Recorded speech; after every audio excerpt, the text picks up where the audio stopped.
యేసుక్రీస్తు వారు శరీరధారిగా ఉండి ఆయన శిష్యులతోటి పరిచయం చేస్తున్న సందర్భంలో యేసుక్రీస్తు వారు ఆయన ఉన్న దినాల్లోనే ఆయన గురించి అనేక రకాల అభిప్రాయాలు ఉన్నాయని గ్రంథం తెలియజేస్తుంది. ఎందుకంటే యేసుక్రీస్తు వారు పిలుపుదైనటువంటి కైసర్ ప్రాంతానికి వెళ్ళారు. పిలుపుదైనటువంటి కైసర్ ప్రాంతానికి వెళ్తున్న సందర్భంలో శిష్యులు కూడా ఉన్నారు ఆయనతో పాటు. యేసుక్రీస్తు ఒక ప్రశ్న వేశారు. ఎవరికంటే తన శిష్యులైన వారిని ఏమని అడిగారంటే, ఈ జనులందరూ కూడా నన్ను గూర్చి ఏమనుకుంటున్నారు అని అడిగినప్పుడు శిష్యుల్లో ఒక ఆయన చెప్పుకున్నాడు. ఏమనంటే, మీరు బాప్తిస్మిచ్చే యోహానని, ప్రవక్తల్లో ఒకరని, ఇర్మియా అని, ఏలియా అని అనుకున్నారు జనాలు అన్నప్పుడు, సరే జనంలో అభిప్రాయాలు నన్ను గూర్చి అలాగన్నట్లయితే మీరు నాతో పాటు ఉన్నారు కాబట్టి మీరు నన్ను గూర్చి ఏమనుకుంటున్నారు అని అడిగినప్పుడు పేతురు గారు సమాచారం ఇచ్చున్నారు. నీవు సజీవుడకు దేవుని కుమారుడైన క్రీస్తువని సెలవిచ్చినప్పుడు యేసుక్రీస్తు, సీమోను బర్యోనా, నువ్వు ధన్యుడువు, పరలోకముందున నా తండ్రి నీకు బయలుపరిస్తేనే కానీ నరులో ఎవరు నీకు బయలుపరచలేరు. కాబట్టి యేసుక్రీస్తు వారు ఎవరంటే ఆయన సజీవుడు దేవుని కుమారుడని లోకం నమ్మాలి. కానీ లోకం ఏం నమ్ముతుందంటే, ఒకటి ఇర్మియా అని, ఒకటేమో బాప్తిస్మిచ్చే యోహాని, కొందరు ఏలియా అని, కొంతమంది ప్రవక్తలు. ఎందుకు అలా మాట్లాడటం, వాళ్ళందరూ ఎందుకు అలాగ అనుకోవడం గల కారణం ఏంటంటే, ఇర్మియా ఏం చేశాడంటే దేవుని యొక్క సందేశమును ఉన్నతున్నట్టుగా మాట్లాడుతుంటాడు. ఏలియా దైవావేశంతో మాట్లాడుతుంటాడు. అలాగే బాప్తిస్మిచ్చే యోహాను ఒక అధికారం గలవాని వలే మాట్లాడుతుంటాడు. ఇవన్నీ వారు చూశారు. ఒక్కొక్కరు ఒక అభిప్రాయం. నేనేమో ఆయన్ని ఇర్మియా అనుకున్నాను, ఈయనేమనుకున్నాడంటే ఏలి అనుకున్నాడు, ఆమె ఏమనుకున్నాడు బాప్తిస్మిచ్చే యోహాను, మరి ఒకరు ఏమనుకున్నారంటే ఈయన ప్రవక్తల్లో ఒకడై ఉంటారు అనుకున్నారు. అయితే సరే మీరేమనుకుంటే అప్పుడు యేసుక్రీస్తు ఉన్న దినాల్లోనే జనులు ఏముందంట, అనేక రకాలైనటువంటి అభిప్రాయాలు ఉన్నాయి.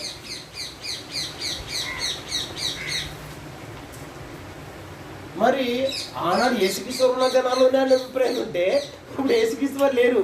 ఇప్పుడు ఇంకెన్ని రకాల అభిప్రాయాలు ఉన్నాయి, అనేక రకాల అభిప్రాయాలు ఉన్నాయి. ఎలా ఉన్నాయంటే, ఒకరంటాడు తండ్రి అయిన దేవుడే యేసుక్రీస్తు వారి కింద వచ్చేసాడు, ఏసు కుమారుడికి వచ్చినప్పుడు యేసు అని పేరు, పరలోకానికి వెళ్ళిపోయి చనిపోయి తిరిగి లేకపోతే మళ్ళీ తిరిగి వచ్చినాడు పరిశుద్ధాత్మ అన్నాడు కాబట్టి త్రియాక అని ఇలాగ ఏం చేస్తుంటారంటే, మనుషుల్లో కూడా ఏమున్నది అనేక రకాల అభిప్రాయాలు.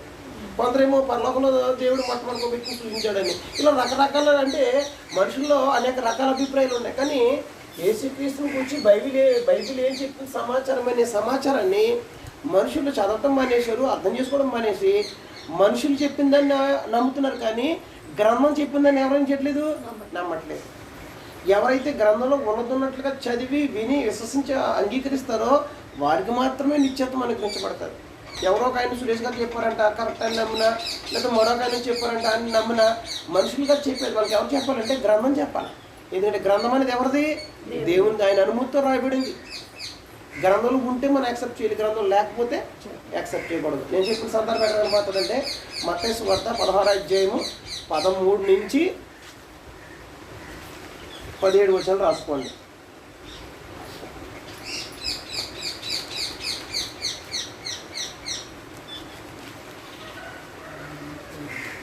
లోకంలో యేసుక్రీస్తు గురించి అనేక రకాల అభిప్రాయాలు ఉన్నాయని రాస్తాం. యేసు పిలుపుదైన కైసర్ ప్రాంతములకు వచ్చి మనిషి కుమారుడు ఎవడని జనులు చెప్పుకొనుచున్నారని తన శిష్యులను అడగగా వారు కొందరు బాప్తిస్మిచ్చే యోహాననియు, కొందరు ఏలియానియు, కొందరు ఇర్మియానియు లేక ప్రవక్తలో ఒకడనియు చెప్పుకొనుచున్నారండి. అందుకైనా మీరైతే నేను ఎవడనని చెప్పుకొనుచున్నారని వారిని అడిగారు. అందుకు సీమోను పేతురు, నీవు సజీవుడు వగు దేవుని కుమారుడు అయిన క్రీస్తు అని చెప్పింది. అందుకు యేసు, సీమోను బర్యోనా, నీవు ధన్యుడువు, పరలోకమందున్న నా తండ్రి ఈ సంగతి నీకు బయలుపరిచేదే కానీ నరులు నీకు బయలుపరచలేదు. కాబట్టి నువ్వు యేసు దేవుని కుమారుడని ఒప్పుకోవాలంటే ఎవరు ఒప్పింపు చేస్తారంట, తండ్రి తెలియజేస్తేనే కానీ నీ అంతా నువ్వు చెప్పలేదు. ఇది నరులో ఎవరు కూడా తెలియజేసే సమాచారం కాదు, తండ్రి నీకు బయలుపరిచేశాడు. ఎవరికి బయలుపరిచేస్తుంది, అది వెరీ గుడ్. ఎవరికమ్మా, పేతురుకి దేవుని కుమారుడని ఎవరు బయలుపాటు చేసింది, బయలుపాటు లేదా తెలియజేసింది ఎవరంటమ్మా, తండ్రి. అలాగే బాప్తిస్మిచ్చి అలాగే యోహాను గారికి కూడా దేవుడు బయలుపరిచేశాడు. ఒకసారి యోహాను సువార్త 1వ అధ్యాయము 29 నుంచి 32 వచనాలు, అలాగే 35వ అధ్యాయం 42 వచనాల వరకు రాసుకోండి. 2 వచనాలు రాసుకోండి, ఒక వచనం చదివి మనం ముందుకెళ్దాం. యోహాను సువార్త 1వ అధ్యాయము 29 నుంచి 32 వచనాలు చదువుదాము. మరునాడు యోహాను యేసు తన యొద్దకు రాగా చూచి, ఇదిగో లోక పాపమును మోసుకొని పోవు దేవుని గొర్రె పిల్ల, నా వెనక ఒక మనుషుడు వచ్చుచున్నాడు, ఆయన నాకంటే ప్రముఖుడు కనుక నాకంటే ముందుటివాడు ఆయనని నేనెవరికి చెప్పెదనో ఆయనే ఈయన. నేను ఎరగనైతిని గాని ఆయన ఇశ్రాయేలుకు ప్రత్యక్షమగుటకు నేను నీళ్ళలో బాప్తిస్మిచ్చు వచ్చిందని చెప్పాను. మరియు యోహాను సాక్ష్యమిచ్చు, ఆత్మ పావురు వలె ఆకాశము నుండి దిగివచ్చుట చూచితిని, ఆ ఆత్మ ఆయన మీద నిలిచెను అని మాట్లాడుతూ 35 నుంచి మాట్లాడుతూ, మరలా యోహాను అతని 35 వచ్చింది. అతని శిష్యులు 2 నిల్చుండగా అతడు నడుచున్న యేసు వైపు చూచి, ఇదిగో దేవుని గొర్రెపిల్లని చెప్పాను. అతడు చెప్పిన మాట 2 శిష్యులు విని యేసుని వెంబడించరు. యేసు వెనుకకు తిరిగి వారు తను వెంబడించుట చూచి, మీరేం వెతుకుచున్నారని వారిని అడగగా, వారు రబ్బీ నువ్వు ఎక్కడ కాపురం ఉన్నావని ఆయన అడిగేది. రబ్బీ అనే మాటకు బోధకుడని అర్థం. వచ్చి చూడడని ఆయన వారితో చెప్పగా వారు వెళ్ళి ఆయనతో కాపురం ఉంది. స్థలము చూచి ఆ జనం ఆయన యొద్ద బస చేసిరి. అప్పుడు పగలు రామారావు 4 గంటల వేళ అయింది. యోహాను మాట విని ఆయన వెంబడించిన ఇద్దరిలో ఒకడు సీమోను పేతురు యొక్క సహోదరుడు అంద్రేయ. ఇతడు మొదట తన సహోదరుడైన సీమోను చూచి, మేము మెషేను కనుగొంటుమి అతనితో చెప్పి యేసునొద్దకు అతన్ని తోడుకొని వచ్చాను. మెస్సి అనే మాటకు అభిషక్తుని అర్థం. యేసు అతని వైపు చూచి, నీవు యోహాను కుమారుడైన సీమోను, నీవు కేఫా అనబడదు అని చెప్తాను. కేఫా అనే మాటకు రాయన అంటే ఇక్కడ ఏం తెలియజేస్తాడంటే, ఇక్కడ యోహాను గారికి కూడా బయటపడిచేస్తుంది ఎవరు? తండ్రి. ఇదిగో లోక పాపములను మోసుకొని పోవు దేవుని గొర్రె పిల్ల. ఎప్పుడంట ఆయన మీదకి ఆత్మ పావుడు వల్ల అది మీద దిగ్గు చూసినప్పుడు ఈయన ఏం చేశారంటే, ఈయనే దేవుని కుమారుడని నా రుజుపరుచుకున్నాను. కాబట్టి ఎవరు తెలియజేసిన దానికి ఆనాడు పేతురుకైనను, ఈనాడు ఇక్కడ మాట్లాడుతున్న సందర్భంలో యోహాను గారికైనా ఎవరు బయటపరిచేశారు? దేవుడే తండ్రే బయటపరిచేశారు. ఏమనంటే యేసుక్రీస్తు వారు ప్రవక్తలో ఒకడు కాదు, ఇర్మియా కాదు, లేకపోతే బాప్తిస్మిచ్చు యోహాను కాదు, ఏలియా కాదు, మరి ఎవరంటే ఆయన దేవుని కుమారుడు. ఆ దేవుని కుమారుడని ఎవరు బయలు చేశారంటే తండ్రి అనేటువంటి దేవుడు ఆనాడు పేతురు గారికి, అలాగే ఆనాడు యోహాను గారికి తెలియజేస్తారు. ఇది మనుషుల్లో ఎవరు తెలియజేయండి అరమాత్రం బయలుపరచలేరు. దేవుడే బయలుపరిస్తే తప్ప ఎవరు కూడా దేవుని కుమారుడని గ్రహించలేదు. తండ్రి మాట్లాడాడు. ఎప్పుడు మాట్లాడాడు? బాప్తిస్మిచ్చిన 3 అధ్యాయాలు మాట్లాడతాడు. కాబట్టి వారికి గుర్తు. ఎందుకంటే ఇక్కడ అన్నాడు మేము ప్రవక్త గ్రంథంలో కానీ మోషే గ్రంథంలో కానీ ఏమైపోయిందంటే, దేవుడు మెస్సీని పంపిస్తానని, మెస్సీ వచ్చి ఏం చేస్తుంటే వాళ్ళు రక్షకుడిగా వస్తాడు, వారు పాపను వాడు విడిపిస్తాడని వారు వాగ్దానంలో కాబట్టి అక్కడ మాట్లాడతారు. మేము మెస్సీని కనుగొంటిమి. మెస్సీ ఎవరింతకని? మెస్సీ అంటే అభిషిక్తుడు అంటే ఇజ్రాయెల్ని ఏలుబడి చేయడానికి రాబోతున్నటువంటి రాజు అని దేవుడు పంపిస్తానని, దావీదు సంతతిలో పుట్టిస్తానని దేవుడు ఏం చేశాడు? వాగ్దానం చేశాడు. కాబట్టి దేవుడు ఎవరు ఎదుగుచేసి వాగ్దానం చేశాడో ఆ మెషిన్ మేము కనుక్కున్నామని వారు మాట్లాడుతున్నారు. కాబట్టి శిష్యులకు ఎవరు బయటపరిచేశాడంటే తండ్రి బయటపరిచేశాడు. కాబట్టి లోకంలో అనేక యేసుక్రీస్తు గురించి ఆనాడే అనేక రకాల అభిప్రాయాలు ఉన్నాయి. కాబట్టి నేడు మనం కూడా అనేక రకాల అభిప్రాయాలు ఉంటాయి. ఈ అభిప్రాయాలు ఏం చేయబట్టి నిత్యత్వానికి తీసుకెళ్ళము. ఏముండాలంటే యేసుక్రీస్తు గురించిన అవగాహన, విశ్వాసము, ఆయన ఏమై ఉన్నాడనేది అంగీకరించడం అనేది చాలా ప్రాముఖ్యమైన సమాచారం. లేకపోతే మన నిత్యత్వం ఏముండదు, ఖచ్చితంగా ఉండదు. కాబట్టి యేసుక్రీస్తు వారు ఎవరన్నప్పుడు మనం తేటకాలు ఇచ్చినప్పుడు యేసుక్రీస్తు వారి గురించిన సమాచారం మనం ఆలోచించేద్దాం. ముందు మనం ఏం చూస్తామంటే తండ్రిని పంపించాడని లోకం నమ్మాలి. కానీ లోకం ఎలాగిరిగిందంటే ఆయన ప్రవక్తని, ఏలియాని, ఇర్మియాని అలా రకరకాల అభిప్రాయాలు ఉన్నాయి. కాబట్టి దేవుడు ఏం చేస్తున్నాడంటే ఆయన దేవుని కుమారుడిని విశ్వాసం ఇస్తే తప్ప వ్యక్తి రక్షించబడ్డానికి అవకాశం లేవు. కాబట్టి ఆయన దేవుని కుమారుడని ఎవరైతే అంగీకరిస్తారో, ఎవరైతే ఒప్పుకుంటారో వారికి రక్షణ. కాబట్టి ఈయనేమన్నాడంటే, ఇదిగో శిష్యుల్లో పేతురుగా చెప్పారు, ఈయన సజీవుడు దేవుని కుమారుడు అనేటువంటి క్రీస్తు అని చెప్పడం జరిగింది. అలాగే యోహాను గారు కూడా ఈ లోక పాపములు మోసుకొని పోవు దేవుని గొర్రెపిల్ల, ఆయనే మెస్సియా, ఆయనే దేవుని కుమారుడిని ఎలా తెలుసుకోగలిగారంటే ఆయన ఆత్మ పరిశుద్ధాత్మ మీద దగ్గర చూచి పౌలు వలె ఈయనే దేవుని మెస్సియా అని, ఈయనే దేవుని కుమారుడిని వాళ్ళు ఏం చేశారు, గుర్తించారు మరి సాక్షులు కనుక. కాబట్టి ఇప్పుడు మనం ఏం చూడబోతున్నామంటే ఈ మెస్సియా లేదా యేసుక్రీస్తు వారు ఎవరు? యేసుక్రీస్తు వారు అంటే వాస్తవానికి ఆయన ప్రవక్తల్లో ఒకడా, లేకపోతే మెస్సియా, లేకపోతే ఆయన బాప్తిస్మ ఇచ్చే యోహానా, లేకపోతే ఎవరు, ఇలా రకరకాల అభిప్రాయాలు ఉన్నాయి. అలాగే మనం కూడా అలాగనుకున్నట్లయితే మనం కూడా మోసపోతున్నాం. అసలు వాస్తవానికి యేసుక్రీస్తు వారు ఏమై ఉన్నారు? యేసుక్రీస్తు వారు మన 3 భాగాలుగా ఆలోచిస్తాం. ఆదిలో ఏమైనారు, అనాదిలో ఏమైనారు, నిత్యత్వంలో ఏమైనారు, నేడు ఏమై ఉన్నారు. ఈ విషయం తెలుసుకోవాలి. తెలుసుకోకపోతే మనము గ్రంథాన్ని అర్థం చేసుకోలేకుండా ఉంటామన్నమాట. కాబట్టి ఇప్పుడు మనం ఏం చూడబోతున్నామంటే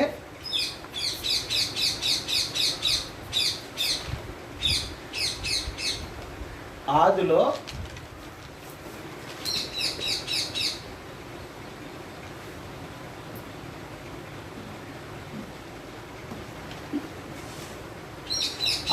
ఏమై ఉన్నారు? యోహాను సువార్త 1వ అధ్యాయం 1వ వచనంలో మనం ఆలోచించాలి. యోహాను సువార్త 1వ అధ్యాయం 1వ వచనం చదువుతాం. ఆదియందు వాక్యముండెను, వాక్యము దేవుని యొద్ద ఉండెను, వాక్యము దేవుడైనను, ఆయన ఆదియందు దేవుని యొద్ద ఉండెను, సమస్తం ఆయన మూలంగా కలిగింది. సరిపోతుంది. ఇదేమన్నాడమ్మా? ఆది అందంట ఎవరున్నారంట తెలుగా? ఒకటి ఎవరైనా ఆది అందు వాక్యం ఉండేనంట. ఒకటి ఎవరున్నారంటారు తెలుగా? వాక్యం ఉండేను. 2 శ్రద్ధగా కంగారు పడదు, వాక్యము దేవుని యొద్ద ఉండెను. కాబట్టి దేవుని యొద్ద ఉండెను, వాక్యము దేవుడైనను, ఆయన ఆది అందు దేవుని యొద్ద ఉండెను. అంటే ఆదిలో మరొక ఆయన ఉన్నారంట. ఎవరున్నారు తెలుగా? కంగారు పడుతున్నా చూడండి, అక్కడ 2 విషయాలు కనపడుతుంది. అక్కడ వాక్యం ఉండేను, 2 దేవుడు ఉన్నాడు. ఈ ఆదిలోనంట ఇలా చూడు, మీరు చదివిస్తారు కదా అక్కడ ఉండేను. ఆది అందు వాక్యం ఉండేను, వాక్యము దేవుని యొద్ద ఉండేను, వాక్యము దేవుడు ఉండేను, ఆయన ఆది అందు దేవుని యొద్ద ఉండేను. అంటే ఇక్కడ ఏమన్నాడంటే వాక్యం ఉండేను, 2 దేవుడు. అంటే ఇక్కడ ఎవరున్నారంట? ఆదిలోని దేవుడు ఉన్నాడంట, దేవుని యొద్ద వాక్యం అనే ఆయన మరొక ఆయన ఉన్నాడంట. అడన్నాడు కదా, ఆయన ఆది అందు ఎవరు? వాక్యమై ఉన్నటువంటి దేవుడు ఆయన ఆదిలో దేవుని యొద్ద ఉన్నాడంట. ఎక్కడ ఉన్నాడంట? దేవుని యొద్ద. అంటే దేవుడు ఉన్నాడు, మరియు దేవుని వద్ద వాక్యం అనే ఆయన మరొక ఆయన. ఈ వాక్యాన్ని ఏమన్నాడంటే లోగోస్. ఏంటమ్మా? లోగోస్. ఈ వాక్యం ఏమన్నాడంటే గ్రీకులో లోగోస్. లోగోస్ అంటే అర్థం ఏంటంటే సృష్టికి మూల కారణం. సృష్టికి మూల కారణం లేదా సృష్టింప శక్తి కలిగిన వాడు. అంటే యేసుక్రీస్తు ఎలా ఉన్నారంటారు తెలుగు? ఆదిలోని వాక్యంగా ఉన్నాడు. వాక్యం అంటే ఆయన ఆదిలో నిత్యత్వంలో ఉన్నప్పుడు, దేవుని యొద్ద ఉన్నప్పుడు, భూమి మీదకి రాకమునుపు ఎలా ఉన్నాడంటే దేవుని యొద్ద వాక్యం అనే నామంతో ఉన్నాడు. వాక్యం అంటే అర్థం ఏంటంటే, మీరు బైబిల్ అనేది మనకి పాత నిబంధన అనేది మీకు మరొకసారి చెప్తున్నాను, ఎబ్రి భాషలో రాయబడింది, గ్రీక్ భాష అనేది కొత్త నిబంధనలో రాయబడింది. కాబట్టి వాక్యం అన్నప్పుడు ఏముంటుందంటే లోగోస్ అని ఉంటుంది. మీకు ఎప్పుడన్నా మీకు ఒకలా ఎవరైనా స్టడీ చేసి ఉంటే స్టడీ చేసుకోవచ్చు. ఇక్కడ వాక్యం అన్న చోట ఏముంటుందంటే లోగోస్. ఆ లోగోస్ అంటే అర్థం ఏంటి? సృష్టికి మూల కారణం, 2 సృష్టింప శక్తి కలిగిన వాడు. ఎవరు? సృష్టిని సృజించాలంటే ఏమై ఉండాలి? అతను దేవుడై ఉంటే తప్ప నేను సృష్టిని సృజించగలనా? సృజించలేను. దేవుడు ఉన్నాడు, మరి దేవుని యొక్క వాక్యం అనే ఒక ఆయన ఉన్నారు. యేసుక్రీస్తు వారు కూడా ఏమైనారంటే దేవత్వం కలిగిన వారు. కాబట్టి ఇక్కడ ఆదిలో యేసుక్రీస్తు ఏమన్నారంటే ఆదిలో ఎలా ఉన్నారంటే ఆయన వాక్యమైన నామంతో దేవుని యొక్క. వాక్యం అంటే మళ్ళీ ఇక్కడ మీరు తప్పుగా అపార్థం చేసుకోకూడదు. ఎలాగంటే వాక్కు కాదు, లేకపోతే కనుక పదాలు కాదు, దేవుడు అంటే వాక్యం అనేటువంటిది ఏమైనదన్నమాట అక్కడ? అది నామము లేదా పేరు. అంటే వాక్యం అనే పేరుతో వాక్యమైన నామంతో ఉన్నాడంట ఆయన. ఎలా లేడు? పదాలు కాదు. మనం వాక్యం అంటే మన జనరల్గా ఒక వాక్యం అంటే మన ఒక వాక్యం చదివినప్పుడు అది వాక్యం అంటే వాక్ అంటే పదాల కలయిక ఉంటుంది.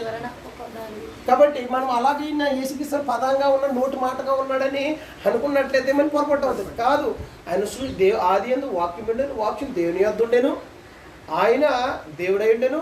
అలాగే ఆయన ఆది యందు దేవుని యొద్ద ఉండేను అంటే ఆయన అంటే ఎవరు? ఇక్కడ ఈ వాక్యం ఏమన్నాడు? అక్కడ ఆయనను సంబోధించడం జరిగింది. ఆయన వాక్యం అని ఒక ఆయన ఉన్నారంటే అక్కడ దేవుని యొద్ద ఉన్నాడు. ఎప్పుడు? ఆదిలో, ప్రారంభంలో. అంటే ఆయన దాని అర్థం ఏంటంటే సృష్టికి మూల కారణమైన వాడు దేవుడు ఉన్నాడు. దేవుని యొద్ద వాక్యమైన మరొక ఆయన కూడా ఉన్నాడు. ఉండి ఏం చేస్తున్నాడు అంటేనా సృష్టికి మూల కారణం అంటే దాని అర్థం ఏంటి?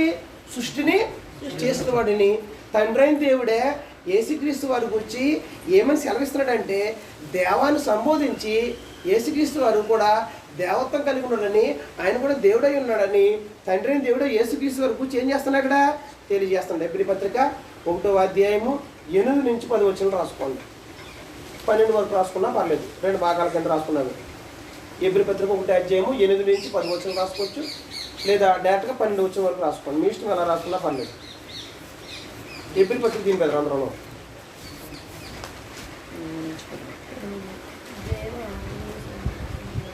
తన దూతలను వాయువులుగాను తన సేవకులు అగ్నిజ్వాలుగా చేసుకునేవాడు అని తన దూతలకు చెప్తున్నాడు. కానీ తన కుమారుని గురించి అయితే దేవతలు అంటే ఈ దేవతలు ఏమన్నాడు? దేవుని యొక్క సేవకులు ఉన్నారని చెప్తూ తన కుమారుని గురించి అయితే ఎవరి గురించి? తన కుమారుడు ఎవరు?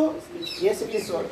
యేసుక్రీస్తు వారి గురించి అయితే దేవా నీ సింహాసనం నిరంతరం నిల్చున్నది, నీ రాజదండనము న్యాయార్థమైనది, నీవు నీతిని ప్రేమించి దుర్నీతిని ద్వేషించి, అందుచేతనే దేవుడు దేవుడు నీ తోడువారి కంటే నిన్ను హెచ్చించినట్లుగా ఆనంద తైలముతో అభిషేకించెను.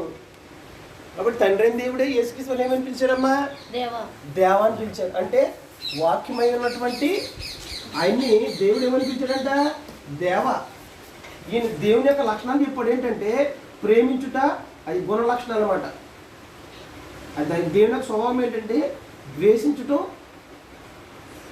ప్రేమించడం. ఇది దేవుని యొక్క స్వభావం. అది అలాగే మనం కూడా ఏం చేస్తుంటాము? దేవుడు తన పోలిక తన స్వరూపంలో చేశారు. దేవుని స్వభావం ఏంటంటే నీతిని ప్రేమించడం, దుర్నీతిని ద్వేషించడం. అలాగే మనం కూడా ఏం చేస్తుంటామమ్మా? నీతిని ప్రేమించాలి, దుర్నీతిని ద్వేషించాలి. కానీ మానవుడు తన స్వభావాన్ని మార్చుకున్నాడు కనుక నీతిని ఏమో ద్వేషిస్తుంటాడు, దుర్నీతిని ఏమో ప్రేమిస్తుంటాడు లోపల. అంటే స్వభావాన్ని నేర్చుకోవాలనుకున్నాం తను మార్చేసుకుని అపోదిక స్వభావంలోకి వెళ్ళిపోయాడు.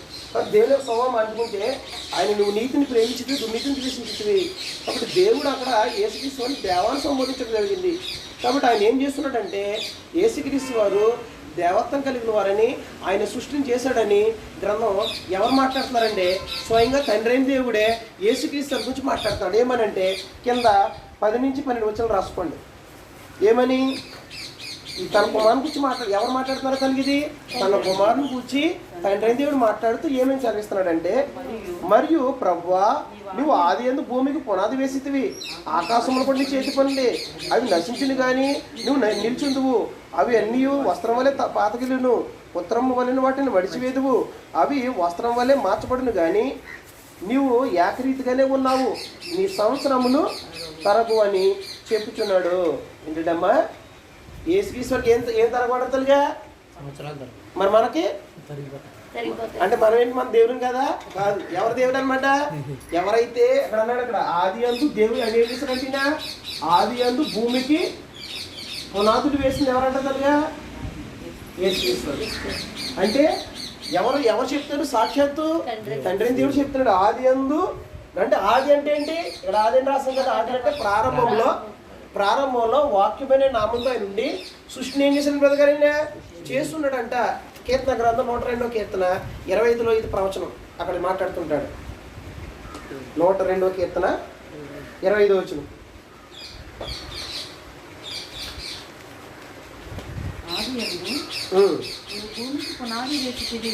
ఆది ఏం చేస్తున్నాడంటే భూమికి పునాదులు వేసితివి, ఆకాశం కూడా నీ చేతి పనులే, అవి నశించును కానీ నీవు నిలిచిండు, అవన్నీ వస్త్రం వల్ల పాతగిరును, ఒకటో అంగవస్త్రం తీసిపోయినట్టు నీవు వాటిని తీసివేదు, అవి మార్చబడును, నీవు ఏకరీతిగా ఉండేవాడు, నీ సంవత్సరములకు అంతము లేదు, నీ సేవకులు కుమారులు ఇచ్చిందురు, వారి సంతానం నీ సన్నిధిని స్థిరపరచబడును. కాబట్టి ఇక్కడ ఏం తెలియజేస్తున్నాడమ్మ? ఇక్కడ ఆది యందు ఆయన ఏం చేస్తున్నాడు? ఇదే విషయాన్ని అక్కడ మాట్లాడాడమ్మ. సేమ నువ్వు ఏం చేశారంటే దేవుని ఏం చేశారంటే వాక్యమైన నామంతో ఆయన భూమికి పునాదులు వేశారు. భూమికి పునాదులు వేసింది ఎవరన్నమాట? యేసుక్రీస్తు. ఆయన సృష్టింప శక్తి కలిగిన వాడు, లోకోస్గా ఉన్నాడు. ఎక్కడ? దేవుని యొక్క వాక్యమనే నామంతో ఉన్నాడు. కాబట్టి ఈ నోట్ అని పెట్టుకుని ఎప్పుడైనా సరే నోట్ అన్నప్పుడు మీరు ఇక్కడ అది మెయిన్ విషయం అనమాట. ఇలా పెట్టుకోవాలి. నోట్ అంటే దాని అర్థం ఏంటంటే గమనిక అని అర్థం అనమాట. ఇలా పెట్టుకుని ఏంటంటే వాక్ కాదు,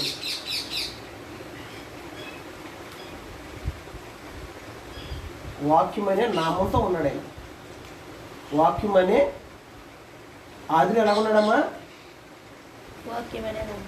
ప్రకటన గ్రంథము 19:13 అక్కడ తేటగా మాట్లాడుతూ యేసుక్రీస్తు వారు ఆయనకి ఏమైంది సంవత్సరాల తరగవు, ఆయన ఎప్పుడు ఏకరీతిగానే ఉన్నాడని మాట్లాడుతూ ఇక్కడ ఆయన ఏమైనాడంటే ఆయన ప్రారంభంలో ఆదిలో దేవుని యొద్ద ఉండి సృష్టిని ఏం చేస్తున్నాడంటే సృజించాడని దేవుని దగ్గర ఉన్నప్పుడు ఆయనకి ఏ నామం పెట్టబడి ఉన్నదంటే వాక్యమైన నామంతో పెట్టబడి ఉన్నదంట. చదువుతాం ప్రకటన గ్రంథము 19:13 ఆయన ధరించుకుని ఉండేను మరియు దేవుని వాక్యమైన నామం ఆయనకు పెట్టబడింది. ఎవరు గురించి మాట్లాడతారంటే ఇది యేసుక్రీస్తు వారి గురించి. యేసుక్రీస్తు వారు ఏ నామం ఉందంటే మంచి ఆ ప్రారంభంలో ఆదిలో వాక్యమైన నామంతో నామాన్ని ఉన్నది. కానీ పదాలు కాదు, వాక్ కాదు, వాక్యమైన నామం అంట. అంటే వాక్యమైనటువంటి నామంతో దేవుని యొద్ద ఆది యందు వాక్యమైన వాక్యం దేవుని యొద్ద ఉండేను, వాక్యం దేవుడైండును, ఆయన ఆది యందు దేవుని యొద్ద ఉండేను. కాబట్టి యేసుక్రీస్తు వారు వాక్యమైన నామంతో ఎక్కడ ఉన్నారంటే ఆయన దేవుని యొద్ద ఉన్నారు. ఇప్పుడు ప్రారంభంలో అంటే భూమి మీదకి రాకమునుపు ఆయన ఎక్కడ ఉన్నారు? తల్లిగా దేవుని యొద్ద ఉన్నారు.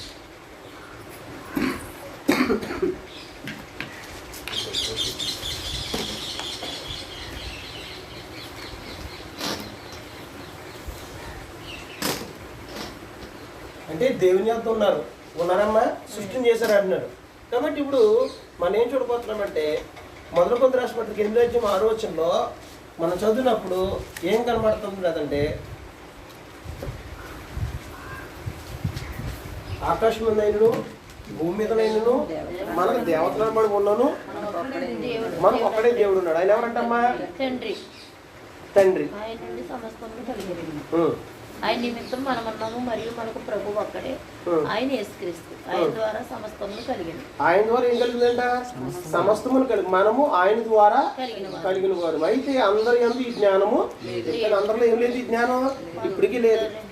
కాబట్టి ఇక్కడ ఏమన్నాడు అమ్మకలు? ఇలా చూడండి, మీరు చదివేశారు కదా, భావన ఒకసారి చూద్దాం. ఇక్కడ ఏమనంటే యేసుక్రీస్తు ఆదిలో దేవుని యొద్ద వాక్యమైన నామతున్నాడు. ఎప్పుడంటే ఆదిలో అంటే సృష్టి ప్రారంభంలో సృష్టిని చేస్తున్నప్పుడు, సృష్టిని సృజిస్తున్నప్పుడు దేవుని యొద్ద వాక్యమైన నామంతో యేసుక్రీస్తు వారు ఉన్నారు. కాబట్టి అంటే సృష్టిని సంకల్పించింది ఎవరు? తల్లిగా సంకల్పం చేసింది ఎవరంటే తండ్రి. 2 దాన్ని జరిగించింది ఎవరంటే యేసుక్రీస్తు వారు. కాబట్టి ఏమన్నాడంటే ఈ నుండి ఏమన్నాడు అక్కడ? ఈ నుండి ఈయన ద్వారా ఎవరి నుండి ఎవరి ద్వారా? యేసుక్రీస్తు వారి ద్వారా తండ్రి నుండి. అంటే నుండి అంటే దాని అర్థం ఏంటంటే ఆయన సంకల్పం చేసింది, ఆయన నిర్ణయించింది, ఆయన ఇలా సమస్తము జరగాలని ముందుగా ప్లాన్ చేసింది ఆయన.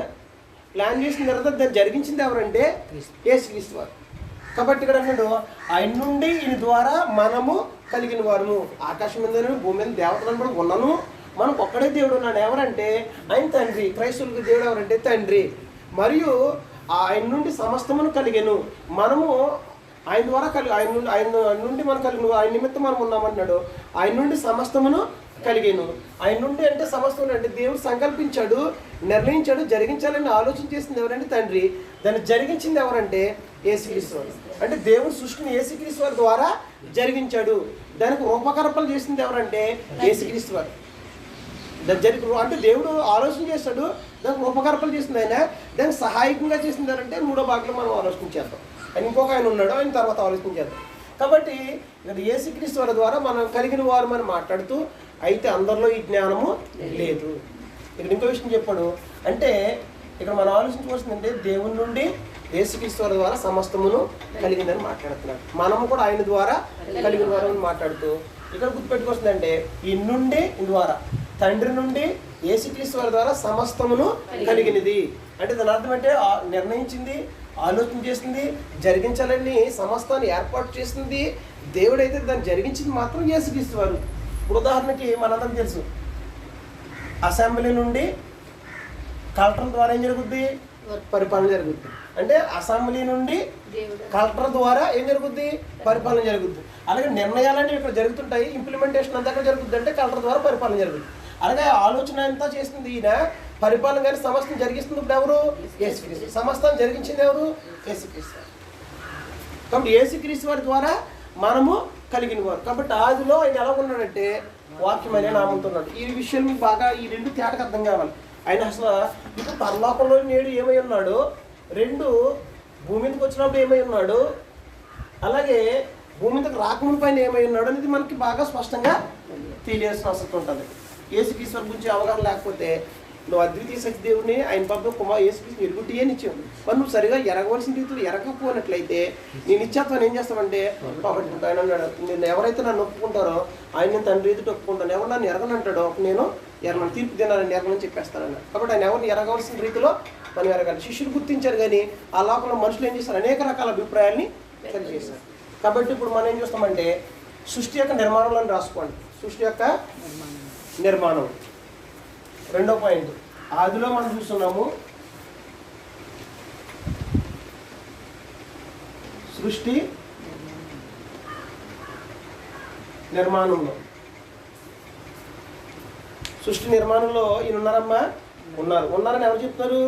గ్రంథం చెప్తుంది. యోహాను సువార్త 1వ అధ్యాయం 1 నుంచి కింద చూద్దాం. ఆదియందు వాక్యము ఉండెను, వాక్యము దేవుని యొద్ద ఉండెను, వాక్యము దేవుడై ఉండెను, ఆయన ఆదియందు దేవుని యొద్ద ఉండెను, సమస్తము ఆయన మూలంగా కలిగింది. కాబట్టి సమస్తం ఎలా కలిగిందంట అంటే ఎప్పుడు ప్రారంభంలో సృష్టి ప్రారంభంలో దేవుని యొద్ద ఉన్నాడు. అంటే ఈయన ఏం చేశాడు? సమస్తాన్ని ఏం చేస్తాడంటే కలిగించాడంట. కొలసీలు రాసిన పత్రిక 1:15 వచ్చింది తీద్దాం ఒకసారి అందరి. కొలసీలు రాసిన పత్రిక 1:15 వచ్చంలో 16 వరకు రాసుకోండి, 17 వరకు రాసుకున్నా ఇబ్బంది లేదు. ఆయన అదృశ్య దేవుని స్వరూపి అయి సర్వ సృష్టికి ఆది సంబుధుడై ఉన్నాడు. అనగా ఆకాశం ముందున్నవియు భూమి అందున్నవియు దృశ్యమైనవి గాని అదృశ్యమైనవి గాని అవి సింహాసములైనను ప్రభుత్వములైనను ప్రధానులైనను అధికారములైనను సర్వమును ఆయన యందు సృజింపబడెను, సర్వమును ఆయన ద్వారాను ఆయన బట్టి సృజించబడెను. ఆయన అన్నిటికంటే ముందుగా ఉన్నవాడు, ఆయన సమస్తమునకు ఆధారభూతుడు. ఇక్కడ కొలసలు ఉండే స్థానిక సంఘానికి అపోస్తలుడైన పౌలు పత్రిక రాస్తూ ఆయన రోమా చెరలో ఉన్నారు. చెరలో ఉండి పత్రికను రాశారు. ఎందుకంటే రాయాల్సి వచ్చిందంటే మొదటి శతాబ్దంలో ఎక్కడైతే యూదుల్లో నుండి ఎక్కడైతే అన్ని జనుల నుంచి క్రైస్తులు అయ్యారో అక్కడ యూదులకి వెళ్ళండి, యూదులు ఏం చేసేవారు? మీరు సున్నత పొందాలని ఒక అబద్ధపాటు చేసేవారు. రెండు ఇంకే జరిగిందంటే యేసుక్రీస్తు వారు దేవత్వం కలిగిన వాడు కాదు, ఆయన దేవుడు కాదు. దేవుడు అనేవాడు ఈ దేహం ఉంది, మట్టి దేహం అనేది మంచిది కాదు, ఈ పదార్థం అనేది చెడ్డది కనుక ఈ పదార్థంలో ఏం చేయబడి మంచిదైనటువంటి పదార్థము ఈ చెడ్డదైన పదార్థంలో నివసింపనేరదు, యేసుక్రీస్తు వారికి దేవత్వం లేదు అని చెప్తున్న సందర్భంలోనూ రెండు విషయాలు. అలాగే ఆనాడు మొదటి శతాబ్దంలో నాస్టిసిజం వారు అంటే జ్ఞానతత్వవాదులు, గ్రీక్ ఫిలాసఫర్స్ వీళ్ళందరూ ఏం చేసేవారంటే యేసుక్రీస్తు వారు దేవత్వం కాదు, దేవత్వం లేదని చెప్పడంలో, కొంతమంది సున్నత పొందాలని చెప్పడంలో, అలాగే యేసుక్రీస్తు వారు దేవుడు కాదనే సందర్భంలో అపోస్తలుడైన పౌలు యేసుక్రీస్తు వారికి దేవత్వం కలదు అని మాట్లాడుతూ ఆయన ఏం చేస్తున్నాడంటే ఆయన అంటే యేసుక్రీస్తు వారు అదృశ్య దేవుని స్వరూపి అయి, అంటే యేసుక్రీస్తు వారు అంట అదృశ్య దేవుని స్వరూపం కలిగిన వాడై ఉండి ఆయన సమస్తమునికి ఆయన ఏమైనా ఆధారభూతుడై ఉన్నాడు అని చెబుతూ ఆయన ఏమేమి చూసించాడంటే దృశ్యమైనవి అదృశ్యమైనవి, పరలోకంలో ఉన్నవే కానీ భూమి మీద ఉన్నవే కానీ దృశ్యమైనవే కానీ అదృశ్యమైనవే కానీ అది సింహాసనములైనను ప్రభుత్వములైనను ప్రధానులైనను అధికారులైనను సమస్తం ఆయన బట్టి ఆయన ద్వారాను సర్వమును సృజించబడెను. కాబట్టి ఎవరి ద్వారా సృజించబడ్డాయంటమ్మా? యేసుక్రీస్తు ఏం చేస్తున్నారంట? దృశ్యమైనది. దృశ్యమైనది అంటే ఏంటి? కంటికి కనబడే సృష్టి కనబడుతుంది. దృశ్యమైనది ఏం కనబడుతుంది?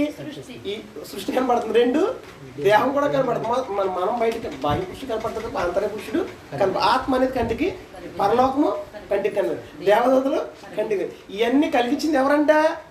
యేసుక్రీస్తు. అది సింహాసనములైనను ప్రభుత్వములైన సమస్తమును అదృశ్య దేవుని స్వరూపం కలిగినటువంటి ఒక ఆయన ఉన్నాడు. ఆయనే సమస్తమును సృజించాడు. కాబట్టి సృష్టి నిర్మాణంలో ఎవరున్నారన్నమాట? యేసుక్రీస్తు. ఆయన సమస్తము ఎలా కలిగింది? ఆయనే చేశారు. ఆయనే చేసిన రుజువు ఏంటంటే అది కండు యోహాను సువార్త 1:3 చదవండి. యోహాను సువార్త 1:3 రాసుకోండి. కలిగి ఉన్నది ఏది ఆయన లేకుండా కలగలేదు. సరిపోతున్నారు ఏంటంటమ్మా? కలిగి ఉన్నది ఏది ఎలా కలగలేదంట? ఆయన లేకుండా కలగలేదు. ఆయన అంటే ఎవరు? వాక్యం అనే నామంలో ఉన్నటువంటి ఒక ఆయన. ఆదిలో సృష్టి ప్రారంభంలో ఆయన ఉన్నాడు. సృష్టి నిర్మాణంలో ఉండి సమస్తం ఆయన మూలంగా కలిగింది ఏది ఆయన లేకుండా ఏం అవ్వలేదంట? కలగలేదు. కాబట్టి సమస్తం జరిగించింది ఎవరమ్మా? యేసుక్రీస్తు వారే. కాబట్టి సృష్టి నిర్మాణంలో యేసుక్రీస్తు వారు ఉన్నారు. సృష్టిని నిర్మాణం చేయగలిగిన శక్తి ఇవంతుడు ఎవరంటే యేసుక్రీస్తు వారు. అంటే ఆయన ఏమైనాడన్నమాట? దేవత్వం కలిగిన వాడు. యేసుక్రీస్తు వారు భూమి మీద రాకమునుపు ఆదిలో వాక్యమైన నామంతో దేవుని యొద్ద ఉన్నాడు. ఆయన సృష్టి నిర్మాణం చేస్తున్నాడు. 3 ఆయన నిత్యత్వంలో ఉన్నాడు. నిత్యత్వంలో లేదా అనాదిలో కూడా రాసుకోవచ్చు. అనాదిలో ఉన్నాడు. మన అనాదిలో ఉన్నామా తల్లిగా? లేం. ఆయన ఆలోచన ఉండొచ్చు కానీ మనం లేం. అనాదిలో నిత్యత్వంలో ఉన్నాడు. నిత్యత్వంలో ఉన్నాడని ఆయనే స్వయంగా మాట్లాడారు. యోహాను సువార్త 17:5 యేసుక్రీస్తు మాట్లాడుతూ ఏం తెలియజేశారంటే 17:5 అందరూ తీసుకోండి. తండ్రి, లోకం పుట్టింపక మునుపు నీ యొక్క నాకు ఏ మహిముండునో ఆ మహిమతో నన్ను ఇప్పుడు మహిమపరచు. కాబట్టి ఏమన్నాడైనా? తండ్రి లోకం పుట్టక మునుపు అంటే లోకం సృజించక మునుపు ఎవరున్నారంట? యేసుక్రీస్తు ఉన్నారంట. తండ్రి దేవుడు ఉన్నారంట. నీ యొద్ద తండ్రి నీ యొద్ద నాకు ఏ మహిమ ఉందో ఆ మహిమతో ఇప్పుడు నన్ను మహిమపరచు. ఆ సమయం వచ్చేసింది. నేను సిలువ మరణంకి వెళ్ళిపోతున్నాను. నన్ను సిలువకి అప్పగించేస్తున్నారు. నేను మరణగడిని వచ్చేసినాయి. కాబట్టి నేను లోకం పుట్టక మునుపు నీ యొద్ద నాకు ఏ మహిమత ఉందో అదే మహిమతో ఇప్పుడు నన్ను ఏం చేయమంటే అయినా మహిమపరచండి. లోకం పుట్టక మునుపు ఉన్నాడా? లోకం ఉన్నాడు. కాబట్టి దాన్ని ఏమన్నా లోకం పుట్టక మునుపు ఆదికి ముందున్న కాలాన్ని ఏమన్నారు అంటే అందుకు మీకు స్టార్ట్ వచ్చారు చెప్పండి. అనాది కాలము దాని నిత్యత్వం అంటాడు. కాబట్టి జగత్తు పునాది వేయబడకు అనాది కాలంలో నిత్యత్వంలో దేవుడు ఉన్నాడు. యేసుక్రీస్తు వారు కూడా ఉన్నారు. ఆయన ఉన్నారని స్వయంగా తానే మాట్లాడుతూ తండ్రిని దేవుడు కూడా సెలవిస్తున్నాడు.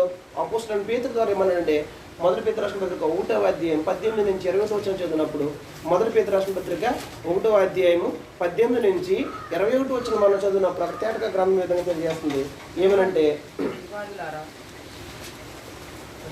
18 వచ్చి మనం చదివినప్పుడు పితృ పారంపర్యమైన మీ వ్యర్థ ప్రవృత్తిని విడిచిపెట్టినట్లుగా వెండి బంగారం వంటి కేవస్తుల చేత మీరు విమోచించబడలేదు కానీ అమూల్యమైన రక్తం చేత అనగా నిర్దోషము నిష్కలంకమైన గొర్రె పిల్లల క్రీస్తు రక్తం చేత విమోచించబడితే మీరు ఎదురు కదా. ఆయన జగత్తు పునాది వేయబడక మునిపే నియమింపబడిను. సరిపోతుంది. ఏంటండమ్మా ఇక్కడ జాతి ఇది ఎవరికి రాసేది పత్రిక ఎవరు మాట్లాడుతున్నారో తెలుసుకున్నప్పుడు పొంతు గలతయ కప్పదోయ ఆసియా బిద్దున దేశంలో చెదరిన యాత్రికులు అంటే క్రైస్తవులకి పేతురు గారి పత్రికను రాస్తూ ఏమని తెలియజేస్తానంటే మీరందరూ విమోచించబడ్డారు కదా, మీరు క్రైస్తవులుగా సంఘంగా పిలవబడ్డారు కదా, మీరు సంఘంలో చేర్చబడ్డారు కదా, మీరు గలతలో సంఘం బెతోనియా ఆసియా ఆ ప్రాంతంలో ఉన్న సంఘస్థుల్లో మీరు ఉన్నారు కాబట్టి ఆ సంఘంలో మీరు చేరారు కాబట్టి మిమ్మల్ని విమోచించాడు. మీకు విమోచన ఎలా కలిగిందంటే పితృపారంపర్యమైనటువంటి మీ వ్యర్థ ప్రవర్తన. అంటే పితృపారంపర్యం అంటే పితరుల కాడి నుంచి ఏముంటాయి మనకి ఆచారం ఏముంటాయండి. ఇవాళ భారతదేశమే కాదు ప్రపంచవ్యాప్తంగా అనేక రకాలైనటువంటి తెగలుగాను జాతులుగాను కులాల విధంగా మనుషులు విభజన చేసుకుని ఒక తెగ కింద కొనసాగబడుతున్నారు. అంటే వాస్తవానికి దేవుని సంకల్పం అలాంటి ఆలోచన లేదు. దేవుడు ఒక జాతి భేదం అని తీసేసి మానవ జాతులు ఒకటే ఒక జాతిని ఏర్పాటు చేయడం దేవుని సంకల్పం. కానీ మనుషులు చీలికలు పేలికల కింద అయిపోయారు. అయితే దేవుడు ఏం కోరుకున్నాడంటే విమోచన అనేది యేసుక్రీస్తు వారి ద్వారా అందించాలనుకున్నాడు. కానీ పితృల యొక్క ఆచారం అండి ఒక కులానికి ఇవన్నీ ఉంది. ఒక దేవుడు, ఒక దేవత, ఒక ఆచారం. మాకు చిన్నమ్మ నాన్నమ్మ అమ్మగారి మాకు పూర్వం నుంచి పెళ్ళైతే ఇవ్వండి ఏ మాకు ఆచారం అని మాట్లాడుతుంటారు. ఇలాంటి ఆచారాల వల్ల మీకు ఏం కలగలేదంటే వీడు మాట్లాడాలి. పితృ పారంపర్యం మీ వ్యర్థపరం విడిచిపెట్టినట్లుగా వెండి బంగారం వంటి క్షయవస్తుల చేత మీరు విమోచించబడలేదు కానీ అమూల్యమైన రక్తం అనగా నిర్దోషం నిష్కలంకరం గొర్రెపిల్లని క్రీస్తు రక్తం చేత మీరు విమోచించబడితే మీరు ఎదుగుతారు కదా.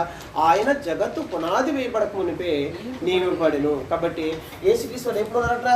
ఆమె జగత్తు పునాది వేయబడుకుంటే అనాది కాలంలో ఆయన ఉన్నాడు, నియమించబడ్డాడు. ఎప్పుడు నియమించబడ్డాడంటే అనాది కాలంలో నిత్యత్వంలో దేవుడు ఏం చేస్తున్నాడంటే ఇదిగో ఏంటంటే నేను నిన్ను మానవ జాతి యొక్క పాప క్షమాపణ కొరకే నేను బలిగా నేను ఏర్పాటు చేస్తున్నప్పుడు ఆయన ఏం చేశాడంటే దేవా గ్రంథంలో నన్ను కూర్చి వ్రాయి ప్రకారం నేను వస్తానని ఆయన ఇష్టపడి బుద్ధిపూర్వకంగా తెలిసి ఇష్టపడి ఆయన వచ్చి మన పక్షంగా కలవసిలో బలి అయిపోయి ఆయన మన పాపానికి బదులుగా శిక్ష అనిపించున్నాడు. కాబట్టి ఆయన నిత్యత్వంలో ఉన్నాడు, యేసుక్రీస్తు ఉన్నాడని ఆయనే మాట్లాడుతున్నారు. కాబట్టి ఆయన ఆదిలో ఉన్నాడు, సృష్టి నిర్మాణంలో ఉన్నాడు, నిత్యత్వంలో ఉన్నాడు. కాబట్టి యేసుక్రీస్తు వారు భూమి మీదకి రాకమునుపు ఆయన ఎలా ఉన్నాడంటే వాక్యం అని నమ్ముతున్నాడు. ఎప్పుడు యేసు అని పేరు పెట్టబడ్డం జరిగింది? యేసు అనే పేరు ఎప్పుడంటే నిత్యత్వంలో ఉన్నప్పుడు కాదు, భూమి మీదకి వచ్చినప్పుడు మాత్రమే యేసు అనే పేరు పెట్టబడింది. మరియా గర్భాన్ని ఎప్పుడైతే జన్మించాడో దూత చెప్పాడు, దయాపాత్రాల మరియను తొందరపడుతుంది అయిపోయి శుభవచనం కంగపడుతుంది, ఈ గర్భంలో మగ శిశువు ఉన్నాడు, ఆ బిడ్డ పుట్టిన తర్వాత నువ్వేం పెడతావు? యేసు అని పేరు పెట్టు అంటే ఎప్పుడు పుట్టిన తర్వాత పేరు కానీ పుట్టక ముందు పైన ఎక్కడ ఉన్నాడు, ఎలా ఉన్నాడు? ఆయన వాక్యం అనే నమ్ముతున్నాడు. చాలా మంది నిత్యత్వంలోనే పరలోకంలోనే యేసు దేవుని కుమారుడు, అక్కడ దేవుని కుమారుడు కాదు, అక్కడ ఎలా కాదంటే అక్కడ యేసు అనే నామంలో లేడైనా, ఎలా ఉన్నాడు? వాక్యం అనే నామంతో ఉన్నాడు. ఆయన గ్రంథం తెలియాల్సిన సమాచారం అది. కాబట్టి తెలియకుండా మనుషులు ఎప్పుడంటే యేసు భూమి మీదకి వచ్చినప్పుడు మాత్రమే పేరు పెట్టబడింది. 33.5 సంవత్సరాలు కూడా ఆయన యేసు క్రీస్తుగా ఆయన పిలబడ్డాడు. ఎప్పుడైతే ఆయన సిలువేయబడ్డాడో, చంపబడ్డాడో, ఎప్పుడైతే సమాధి చేయబడ్డాడో, 3వ దినం లేపడ్డాడో, 40 దినాలు శిష్యులు కనబడి ఆయన పరలోకానికి వెళ్ళిపోయిన తర్వాత దేవుడు ఆయన ఏమన్నాడంటే ఆయన్ని దేవుడు ప్రభుగా నియమించాడు. కాబట్టి ఈ 3 కాలాల్లో ఆయన ఏమై ఉన్నాడు అనేది ఇప్పుడు మనం ఎలాగ అంగీకరిస్తే రక్షణ వస్తుందో ఆ విషయాన్ని మనం యాక్సెప్ట్ చేయాలి. అంతేగాని మనం ఇష్టానుసారంగా అంగీకరిస్తాక ఏం లేదు, అవకాశం లేదు. కాబట్టి యేసుక్రీస్తు వారు ఆదిలో ఏమై ఉన్నారో మనం చూస్తున్నాం, సృష్టి నిర్మాణంలో ఉన్నారని చూస్తున్నాం, అలాగే నిత్యత్వంలో ఆయన ఉన్నాడని చూస్తున్నాం. కాబట్టి ఆయన యేసుక్రీస్తు వారు దేవత్వం కలిపి మనం ఆలోచించే పాఠాలు ఏంటంటే దేవత్వం గురించి అన్నమాట. దేవత్వం అంటే దైవ వ్యక్తిత్వం కలిగిన వారు.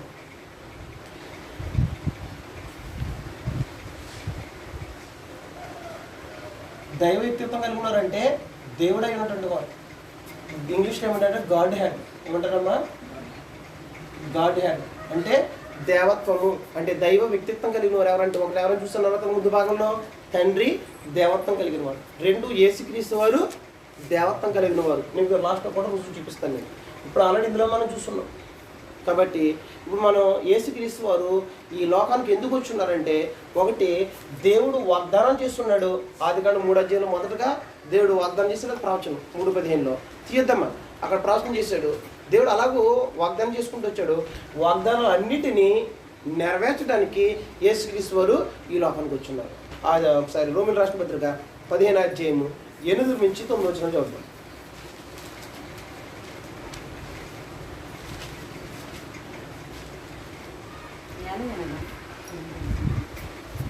నేను చెప్పింది ఏమనగా, పితరులకు చేయబడిన వాగ్దానముల విషయంలో దేవుడు సత్యవంతుడిని స్థాపించుటకును 2 విషయం చెప్పి యేసుక్రీస్తు ఎందుకు వచ్చినారంటే ఇక్కడ పాయింట్ రాసుకుంటారు. ఏం రాసుకుంటారంటే యేసుక్రీస్తు వాగ్దానములను నెరవేర్చడానికి వచ్చినాడని రాసుకోండి. నెక్స్ట్ పాయింట్ ఏంటి వాగ్దానాలు అంటే ఇక్కడ మాట్లాడుతున్నాడు అపోస్తలుడైన పౌలు రోమాలో ఉన్నటువంటి సాని సంఘాన్ని మాట్లాడుతూ నేను మీతో చెప్పింది ఏమనగా, ఎవరు మాట్లాడుతుందంటే అపోస్తలుడైనటువంటి పౌలు గారు మాట్లాడుతూ రోమాలో ఉన్న సాని సంఘం ఏమంటాడంటే నేను మీతో చెప్పింది ఏమనగా పితరులకు చేయబడిన వాగ్దానం విషయంలో దేవుడు సత్యవంతుడని స్థాపించుటకును అన్ని జనులు ఆయన కనికరమును గూర్చి దేవుడు మయంపరచుటకును క్రీస్తు సున్నతి ఎందు గలవారికి పరిచారానికి ఆయన అందు విషయమే ఈ హేతు చేత అన్ని జనులు నేను నిన్ను స్తుతింతును, నీ నామ సంకీర్తనను చేదురని వ్రాయబడి ఉన్నది. అన్ని జనులారా ఆయన ప్రజలతో సంతోషించడానికి వగైరా సంగతిలో మాట్లాడేశాడు. కాబట్టి ఏం మాట్లాడు యేసుక్రీస్తు ఎందుకు వచ్చినారంటే అమ్మా దేవుడు వాగ్దానం చేసిన పితరులకు వాగ్దానం చేసినటువంటి ఆ విషయాల్లో దేవుడు సత్యవంతుడిని స్థాపించబడ్డానికి యేసుక్రీస్తు వచ్చున్నారు. దేవుడు వాగ్దానం చేశాడంటే వాగ్దానం చేశాడు ఎక్కడంటే ఒకసారి లోక సువార్త 24వ అధ్యాయము 44 వచ్చిన చదువుతాం. లోక సువార్త 24:44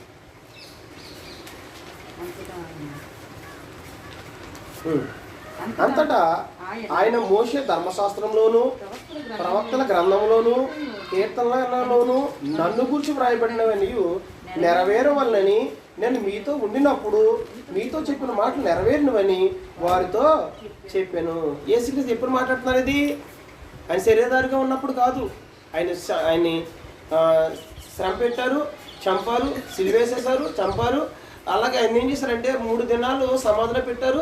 దేవుడు ఆయన మృతుల్లోంచి తిరిగి లేపిన తర్వాత ఆయన లేచిన తర్వాత మాట్లాడుతున్న మాటలు ఏమని శిష్యులతో మాట్లాడుతున్నారు. ఏమనంటే మోషే ధర్మశాస్త్రంలోను 24:44 అమ్మ 24:44 చివర ఏంటమ్మా?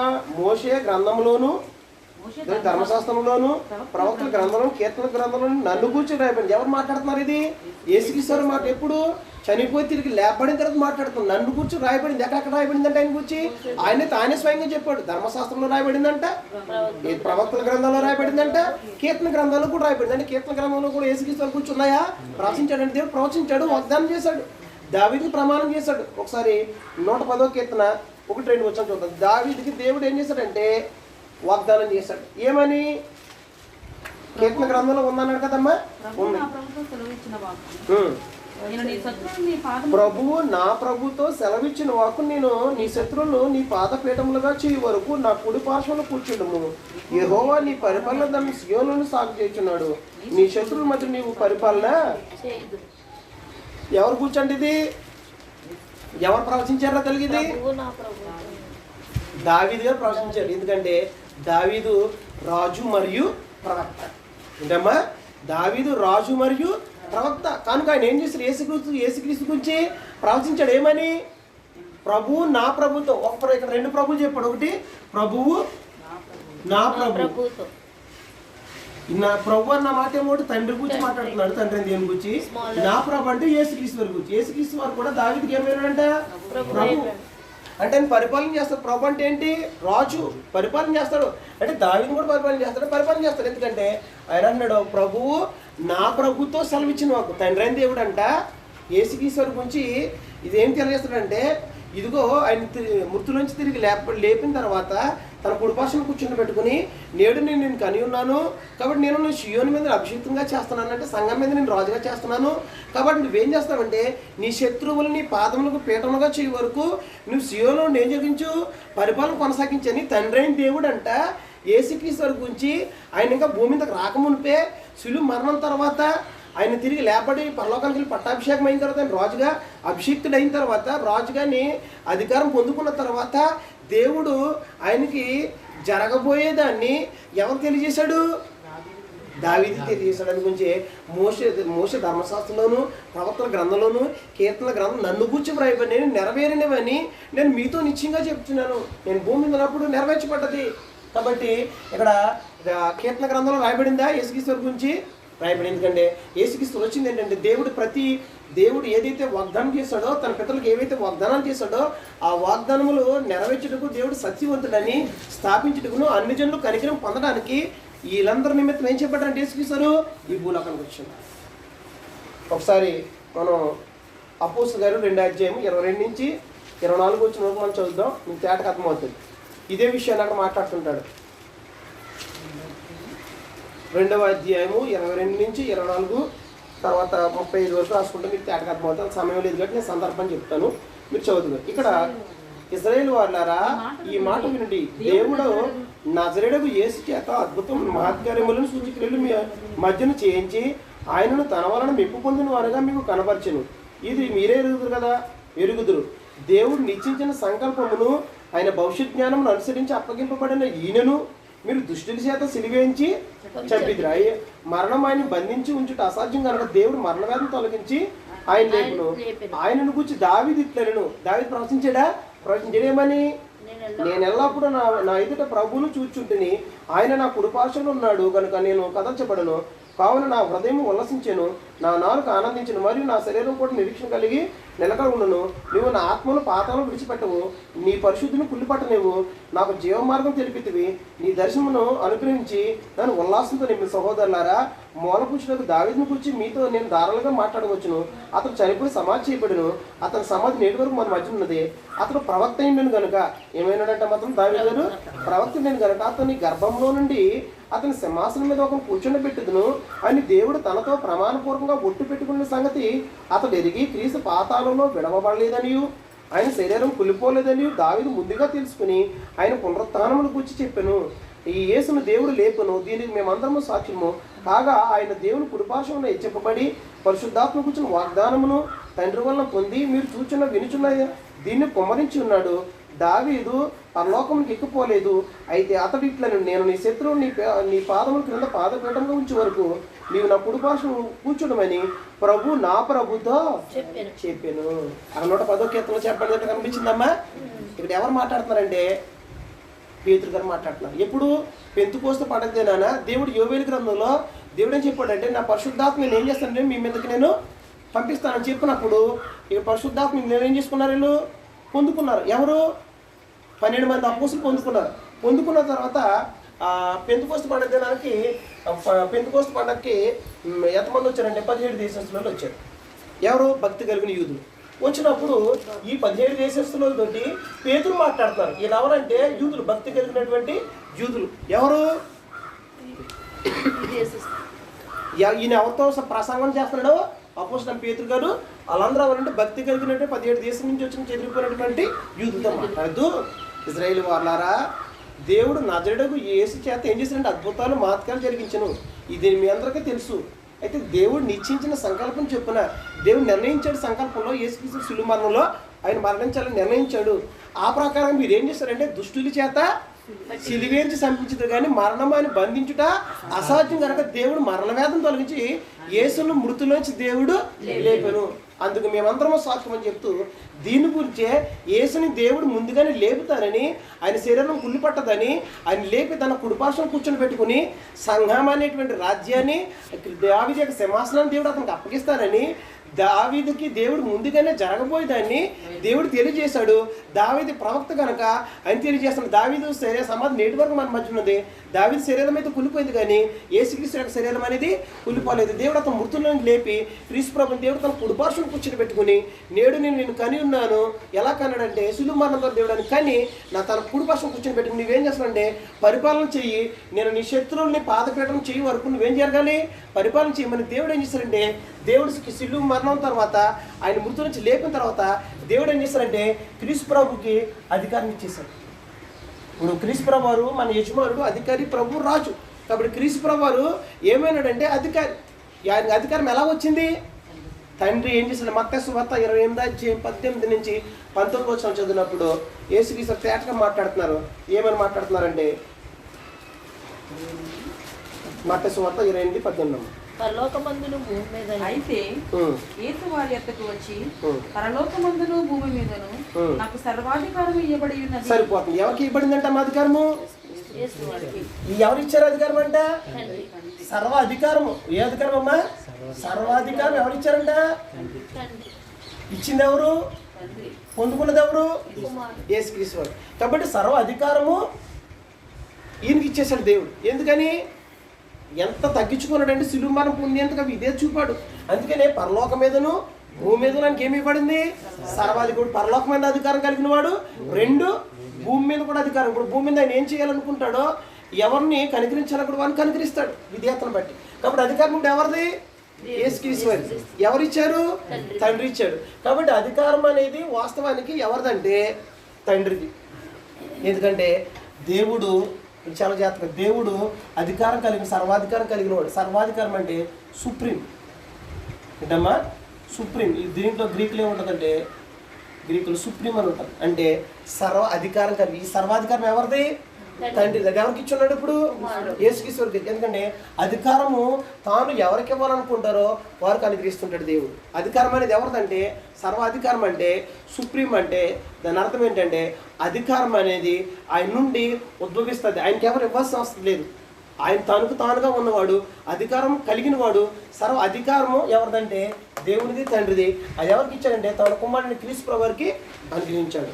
ఎందుకంటే అధికారం అనేది తాను ఎవరికి ఇవ్వాలనుకుంటాడో ఆయనకు అనుగ్రహిస్తాడు. ఉదాహరణకి మీకు ఒక ఎగ్జాంపుల్ మీకు అర్థమవడం కోసం ఇప్పుడు దావీదు గారికి ఇది యేసుక్రీస్తుకి ఇచ్చాడు దేవుడు అనేది మీకు అర్థమైనట్లయితే వాస్తవం ఈ అధికారం అనేది వాస్తవం ఎవరిదంటే దేవుందని, అధికారం దాన్ని ఎవరికి ఇవ్వాలనుకుని వారు కనిపిస్తారని మనం ఒక రుజువుగా ఎగ్జాంపుల్ పెట్టుకుని చూసుకున్నట్లయితే దానియేలు గ్రంథం 4:32 అలాగే దానియేలు గ్రంథం 4:26 మనం చదివినప్పుడు ఏం కనబడుతుందంటే నెబుకద్నెజరు అనే ఒక ఆయన ఉన్నాడు. ఎవరంటే ఆయన బబులోను యొక్క దేశానికి రాజు. బబులోను దేశానికి లేదా మొత్తం సామ్రాజ్యానికి మొత్తం ప్రపంచాన్ని పరిపాలించిన రాజు ఎవరంటే బబులోను రాజు. అయితే ఈ అధికారం ఇచ్చిన తర్వాత ఆయన ఏం చేశారంటే ఆయన అనుకున్నాడు దేవుడు ఆ అధికారం ఇచ్చినట్లయితే ఆయన అధికారం ఇచ్చినోడు మర్చిపోయి ఆయన ఏమనుకున్నాడంటే ఈ రాజధాని నగరాన్ని నా బల అధికారం చేతను నా ప్రభావ ఘనత కొరకును నేను నిర్మించుకుంటుంది కదా అని తనలో తాను అనుకుంటున్నప్పుడు పరలోకంలో ఒక శబ్దం వచ్చిందంట. ఏమని వచ్చిందంటే, ఇదిగో నెబుకద్నెజరు, నువ్వు మనసును గర్వించే కనుక నీ సర్వోన్నతుడు దేవుడు, చిరవంజయకు దేవుడు తాను అధికారం అనేది ఎవరికి అనుగ్రహించి నిశ్చించునో వారికి అనుగ్రహిస్తుంటాడు. కానీ నువ్వు గర్వించే కనుక 7 కాలాల పాటు నువ్వేం చేస్తావంటే నువ్వు అడవిలోకి వెళ్ళి పశువుల మధ్యన జంతువుల మధ్య ఏం చేస్తావంటే గడ్డి మేస్తావు అని చెప్పి దేవుడు ఏం చేస్తారంటే అని హెచ్చరించాడు. ఎందుకంటే అధికారం ఎవరు ఇచ్చారో అధికారం ఆయన అనుకున్నాడు. వాస్తవానికి అధికారం ఎవరిది? దేవుంది. కానీ అధికారం ఎవరు ఇచ్చారని సంగతి మర్చిపోయాడైనా దేవుడు ఇచ్చాడని సంగతి మర్చిపోయాడు. ఒకసారి వచ్చాము చదివి మనం ముందుకు వెళ్దాం. 4:32 ఏముందమ్మా? తన యొద్ద నుండి మనుషులను తరిమిదురు, నీవు అడవి జంతువుల మధ్య నివాసం చేయొచ్చు, పశువుల వలె గడ్డి మేసేదువు. సర్వోన్నతుడు దేవుడు మానవుల రాజ్యం పైన అధికారి ఉండి తాను ఎవరికి తాను అనుగ్రహించి నిశ్చయించునో వానికి అనుగ్రహించును నీవు తెలుసుకున్న వరకు 7 కాలం నీకు ఎలా జరుగునన్ను. ఎందుకు అలా అంటమ్మా? 7 కాలం అంటే ఇది ప్రవర్తన శైలి ప్రకారంగా కాలం వచ్చి ఒక సంవత్సరానికి సూచన. 7 కాలాలు అంటే 7 సంవత్సరాలు. కాబట్టి ప్రవక్తల గ్రంథాలు అవుతున్నాయి కానీ మీకు అంత అర్థం కాదు. కానీ వాస్తవానికి 7 సంవత్సరాలు ఏం చేశాడు అతను? మహారాజు. అసలు ఎలాంటి ఒక అద్భుతమైనటువంటి స్థితిలో అనుభవించాడో అలాంటి అధికారం దేవుడు ఏం చేశాడంట? సర్వోన్నతుడైన దేవుడు మానవుల రాజ్యం పైన ఏమైనాడంటైనా అధికారం కలిగినవాడు. తాను ఎవరికి అనుగ్రహింప నిశ్చయించునో వారికి అనుగ్రహిస్తాడు. ఇప్పుడైతే నీకు అనుగ్రహించాడు అనే సంగతి దేవుడు ఇచ్చాడనే సంగతి మర్చిపోయి ఏం చేశాడు? నేను గర్వించాడు. నా బలాధికారం చేతను నా ప్రభావం ఘనత కొరకు నేను నా అధికారంతో నేను రాజధాని నిర్మించాను అనుకున్నాడు. కానీ వాస్తవానికి ఈ అధికారం అనేది దేని వల్ల కలిగింది అనే సంగతి ఆయన మర్చిపోయాడు. అంటే గర్వం మనకు కొన్ని సందర్భాలు వస్తుంటుంది. కాబట్టి అక్కడ దేవుడు ఆయన ఎప్పుడు తెలుసుకున్నాడంట? 34 చూసినట్లయితే ఆ కాలం గడిచిన పిమ్మట నెబుకద్నెజరు నేను మరలా మానబుద్ధి కలవాడే, నా కండ్లు ఆకాశం ఎత్తి చిరంజీవి సర్వోన్నతుడు దేవుని స్తోత్రం చేసి గణపరిచి స్తుతించింది. ఆయన ఆధిపత్యం చిరాకాలం వరకు ఆయన రాజ్యమును తరతలకు ఉన్న భూనివాసులు అందరూ ఆయన దృష్టికి ఎన్నికనుకు రానివారు. ఆయన పరలోకం శరణను భూనివాసులను తన చిత్తం చెప్పిన జరిగించేవాడు. ఆయన తను చేపట్టుకుని నీవేం చేయొచ్చు ఆయనతో చెప్పడం ఎవడనూ సమర్థుడు కాదు. కాబట్టి ఏం కాదంట, దేవుని ఏమనకూడదు. దేవుని మనం ఇలాగ చేశాడంటే మనం అంటలేదు. ఎందుకంటే ఆయన సర్వోన్నతుని పరలోక నివాసులను భూనివాసులను తన చిత్తం చొప్పున జరిగించేవాడు. ఆయన చేపట్టుకుని ఇలా చేసావని ఎవడు అడిగితే సమర్థుడు లేడు. కాబట్టి నా జీవితం ఎలాగ అయింది? ఎందుకంటే ఆ కాలం గడిచింది. కాబట్టి ఏ కాలము? 7 సంవత్సరాలు అయిన తర్వాత అడవిలోకి వెళ్ళి గడ్డి వేసిన తర్వాత గోళ్ళు ఎలా పెంచుకొని ఎంత భయంకర మంచు వల్లే మంచు కురిస్తే భయంకర స్థితిలోకి వెళ్ళిపోయి అలాంటి స్థితిని అనిపించిన తర్వాత అప్పుడు తెలుసుకున్నాడంట, నేను మరలా మాగుండే కానీ నేను నా మాట అధికారమైన దేవుడు ఎవరికి ఇవ్వాలో ఆయన ఇస్తాడు. ఆయన చేయబట్టి ఎలా చేస్తామని అడిగితే ఎవడో సమర్థి సరిపోడని ఆయన దేవుని తెలుసుకుని స్థుతించడం మొదలుపెట్టాడు. 24 చూశారు కదా. 26 మనం చదివినప్పుడు తమ యొద్ద నుండి మనుషులు నేను తరిమెదురు, నీవు అడవి జంతువుల మధ్య నివాసం చేయొచ్చు, పశువుల వలె గడ్డి తినేదువు, ఆకాశం మంచు మీద పడి నిన్ను తడుపును. సర్వోన్నతులకు దేవుడు మానవ రాజ్యం పైన అధికారం ఉన్నాడనియు తానెవరికి దాన్ని అనుగ్రహించి నిశ్చయించునో వానికి అనుగ్రహించినని నీవు తెలుసుకున్న వరకు 7 కాలములు నీకు ఎలాగ జరుగును. 7 కాలం నీకు ఎలాగ జరుగును. కాబట్టి జరుగుతుంది ఎవరు చెప్పేశారు? దేవుడే తెలియజేశారు. కాబట్టి ఈ యేసుక్రీస్తు వారు ఏమైనారంటే యేసుక్రీస్తుకి అధికారం ఎవరు ఇచ్చారంటే దేవుడు ఇచ్చారు. ఆనాడు నెబుకద్నెజరుకి ఎలాగైతే అధికారం ఇచ్చున్నాడో ఇప్పుడు అధికారం ఎవరు ఇచ్చున్నారంటే దేవుడు క్రీస్తు వారికి. ఎప్పుడంటే శిలువ మరణం తర్వాత మృతుల నుంచి తిరిగి లేచిన తర్వాత దేవుడు ఆయన లేపి పరలోకం మీదను భూమి మీదను సర్వాధికారం ఇచ్చిన. అప్పుడు అన్నాడు ఆయన యేసుక్రీస్తు శిష్యులు చెప్తున్నారు, పరలోకం మీదను భూమి మీదను సర్వ అధికారం ఇవ్వబడింది. అధికారం ఎవరు ఇచ్చారంటే తండ్రి ఇచ్చాడు. ఎందుకంటే ఆయన సుప్రీం అధికారం మీద నుంచి ఉపయోగిస్తుంది కనుక ఈ అధికారం అనేది దేవునిది. అధికారం ఇప్పుడు ఎవరికి ఇచ్చండి? యేసుక్రీస్తు వారికి అనుగ్రహించబడింది. సిలువ మరణం తర్వాత అధికారం ఎవరిదండి? ఇప్పుడు ప్రెసెంట్ ఎవరిదండి? యేసుక్రీస్తు వారికి. ఈ అధికారం ఎవరిచ్చారు? దేవుడు ఇచ్చున్నారు. కాబట్టి యేసుక్రీస్తు వారు దేవత్వం కలిగిన వారు. ఇప్పుడు సిలువ మరణం తర్వాత అధికారం పొందుకున్నానని ప్రకటన గ్రంథం 1:18 చూద్దాం. ప్రవేశకుమారు బాగా అడిగిపోయినట్టుకున్నారు.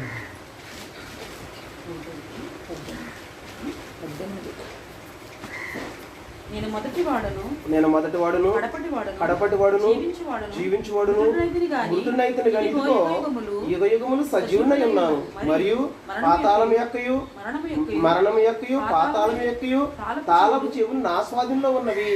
ఏంటంటమ్మా, ఆయన చనిపోయాడంట, మృతుడయ్యున్నాడంట. మృతుడైనను ఆయన ఏమైపోలేదంట? చనిపోయి సజీవుడిగా ఉన్నాడట. ఆ సజీవుడు అయిన తర్వాత ఇంకేం యుగయుగములు కానీ ఏమన్నాడు? సజీవుడిగానే ఉన్నాడు. అయితే ఆయనే మొదటి వాడును, ఆయనే ఆయనే జీవించేవాడును. కాబట్టి ఇంకేం చెప్తానంటే మరణం యొక్కయు పాతాళం యొక్క తాళచూలు ఎవరి స్వాధీనంలో ఉన్నాయంట? డివిజన్ అర్థం కావట్లేదు. స్వాధీనంలో ఉన్నాయి. అంటే వాస్తవానికి మరణము, రెండోది పాతాళము, ఈ స్వాధీనము వాస్తవానికి ఈ అపవాదైనవాడు తన స్వాధీనంలో పెట్టుకెప్పుడంటే ఆదాము చేత పాపం చేయించి అధికారం పొందుకున్నాడు.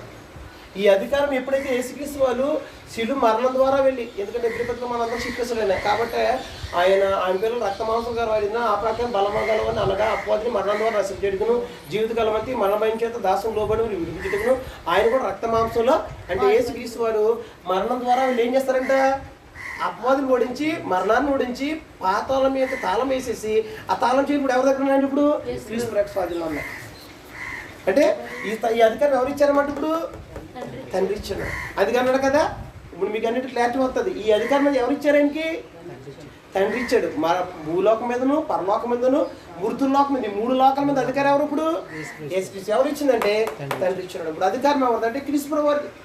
ఆయన నేను మొదటి వాడిని కడపట్టివాడిని మృతునైతిని కానీ సజీవునైతే యుగములకు సజీవునై ఉన్నాను. మరణం యొక్కయు పాతాళం యొక్కయు తాళపు చేతులు నా స్వాధీనంలో ఉన్నాయి. ఇప్పుడు ఎవరి స్వాధీనం? ఎవరు చెప్తారు? అది పద్మాస ద్వీపంలో అంటే ఒక సముద్రంలో ఒక దీవిలో సువార్త ప్రకటిస్తానికి తీసుకెళ్లి యోహాను గారిని బంధించేసి ఉంచారు. ఆ బంధించిన పద్మాస ద్వీపంలో బంధించినప్పుడు యేసుక్రీస్తు వారు ఏం చేశారంటే ఆయనకి తెలియజేసినటువంటి బయలుపాటు ప్రత్యక్షత. ప్రకటన అంటే బయలుపాటు ప్రత్యక్షత. అది తెలియజేస్తే ఏమనంటే ఇదిగో మీరేం ఆధారపడక్కర్లేదు, మరణం యొక్కయు పాతాళం యొక్క తాళపు చేతులు ఎవరి చేతులు ఉన్నాయి? నా స్వాధీనం ఉన్నాయి. కాబట్టి మీరు వెళ్ళి ఏం చేస్తారంటే మీరు ఆధారపడక్కర్లేదు. ఇప్పుడు ఎవరిదన్నమాట అధికారం? ఇప్పుడు అంటే మనం చూస్తాము ఒకటి ఇందాక చూసామంటే పరలోకం మీదను భూమి మీద. ఇప్పుడు మృతులోకం మీద కూడా అధికారం ఎవరన్నమాట? యేసుక్రీస్తు. 3 లోకాలకు ఆయన ఏమైనాడు? అధికారం కలిగిన వాడు. కాబట్టి యేసుక్రీస్తు వారు అధికారం నేడు కలిగి ఉన్నాడు. ప్రకటన గ్రంథము 22:13-14 మనం ముగించుకుందామా? ఇది కంటెంట్ ముగించేసాను.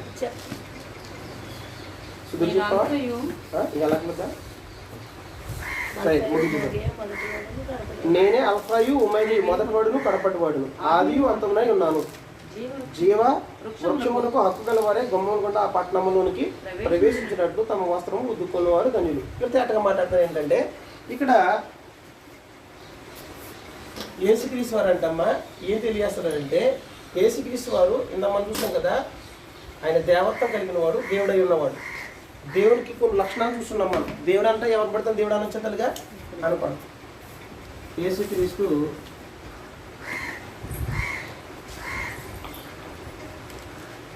ఇక్కడ తేట మాట్లాడుతున్నారు. ఆల్ఫాయు ఆల్ఫా అంటే గ్రీకులో మొదటి అక్షరము, అలాగే ఒమేగా అంటే గ్రీకులో చివరి అక్షరం. అంటే ఇందాక అన్నాడు కదా నేను మొదటి వాడును కడపటి. ఇదే పదాలు ఎవరికి ఉపయోగించబడ్డాయంటే మొదటి అధ్యాయంలో మనం చూసాము తండ్రి దేవునికి ఉపయోగించబడ్డాయి. ఆయన వర్తమాన భూత భవిష్యత్తు కాలంలో ఉన్నవాడు నేను, అల్ఫాయు ఒమేగాయు నేనే. అంటే యేసుకి తండ్రి దేవుడు కూడా ఏమైనాడు? దేవుడు అంటే అర్థమైన తల్లి మనం చూస్తున్నాము ఆది అంతం లేదు. యేసుక్రీస్తు వరకు కూడా ఏమి లేదు, ఆది లేదు అంతం లేదు. ఆయన వాస్తవానికి ఎందుకు నరరూపం దేవుడు అయినప్పటికి కూడా ఆ దేవత్వం విడిచిపెట్టి ఏం చేశాడు? ఆయన నరుడుగా వచ్చాడు. వాస్తవానికి ఆయన దేవుడే. ఎక్కడున్నప్పుడు నిత్యత్వంలో ఉన్నప్పుడు దేవుని యొద్ద ఉన్నప్పుడు ఆయన ఏమైనాడు? మొదటి వాడును కడపడు. అల్ఫాయు మగవేగా నేనే మొదటి వాడును కడపడు. యేసుక్రీస్తు వారు కూడా దేవత్వము కలిగిన వాడు. ఇందాక మీకు రుజువు చూపిస్తాను. యేసుక్రీస్తు వారు కూడా దేవత్వం కలిగిన వాడు. ఎలా చెప్పొచ్చు అంటే హెబ్రీ పత్రిక 7వ అధ్యాయము 1 నుంచి 4 వచనం రాసుకోండి. ఏం పర్లేదు వాళ్ళు పాపండి. హెబ్రీ పత్రిక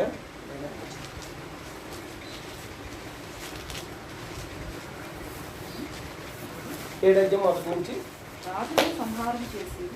రాజును సంహారం చేసి తిరిగి వచ్చిన అబ్రహాము ఎవరు కలుసుకుని అతన్ని ఆశీర్వదించునో, ఎవరికి అబ్రహాం అన్నింటిలో 10వ వంతు ఇచ్చునో ఆ షాలేము రాజు సర్వోన్నతులకు దేవుని యాజకుడైన మెల్కీషెదెకు నిరంతరము యాజకుడిగా ఉన్నాడు. అతని పేరుకు మొదట నీతికి రాజును, తర్వాత సమాధాన రాజును అర్థము. ఇతడు షాలేము రాజు అని అర్థం. అతడు తండ్రి లేనివాడును, తల్లి లేనివాడును, వంశావళి లేనివాడును, జీవిత కాలమునకు ఆది అయినను జీవమునకు అంతమైన లేనివాడు అయ్యండి దేవుని కుమారుణ్ణి ఏమైనాడంటే ఈయన ఇక్కడ ఏం మాట్లాడుతున్నారంటే, ఇక్కడ యాజకత్వం గురించి మాట్లాడుతున్నాడు. అంటే ఇది మీకు అర్థం కావాలంటే హెబ్రీ పత్రిక ఎందుకు రాయబడిందంటే, యూదులో నుండి హెబ్రీలోని క్రైస్తవ పత్రిక రాస్తూ యేసుక్రీస్తు వారు మోషే కంటే శ్రేష్ఠుడు, అలాగే పాత నిబంధనలో ప్రధాన యాజకత్వం నుండి యేసుక్రీస్తు యాజకత్వం గొప్పదే, అలాగే ఆ రాజు కంటే ఈ రాజు గొప్పడు ఇలా మాట్లాడుకుంటూ వస్తుంది. 7వ అధ్యాయం చెప్పుకొచ్చాడండి, మెల్కీషెదెకు నిరంతరము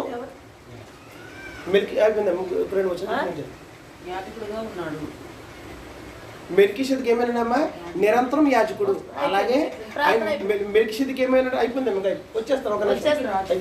మెల్కీషెదెకు ఏమైనాడు తెలుసా, నిరంతరం యాజకుడు అన్నాడు. ఆయన ఏమంటే తండ్రి లేనివాడును, తల్లి లేని, వంశావళి లేనివాడు, కానీ ఆయన ఆది అయినను జీవమునకు అంతమైన లేనివాడు అంటే దేవుని కుమారుని పోలన్నాడు. అంటే దేవుని కుమారునికి ఏమి లేదంట, ఆది లేదు అంతం లేదు. ఆది అంతం లేనివారు ఏమంటారు తెలుసా, దేవుడే అంటారు. అవునా, వాస్తవమే కదా, వాస్తవమే.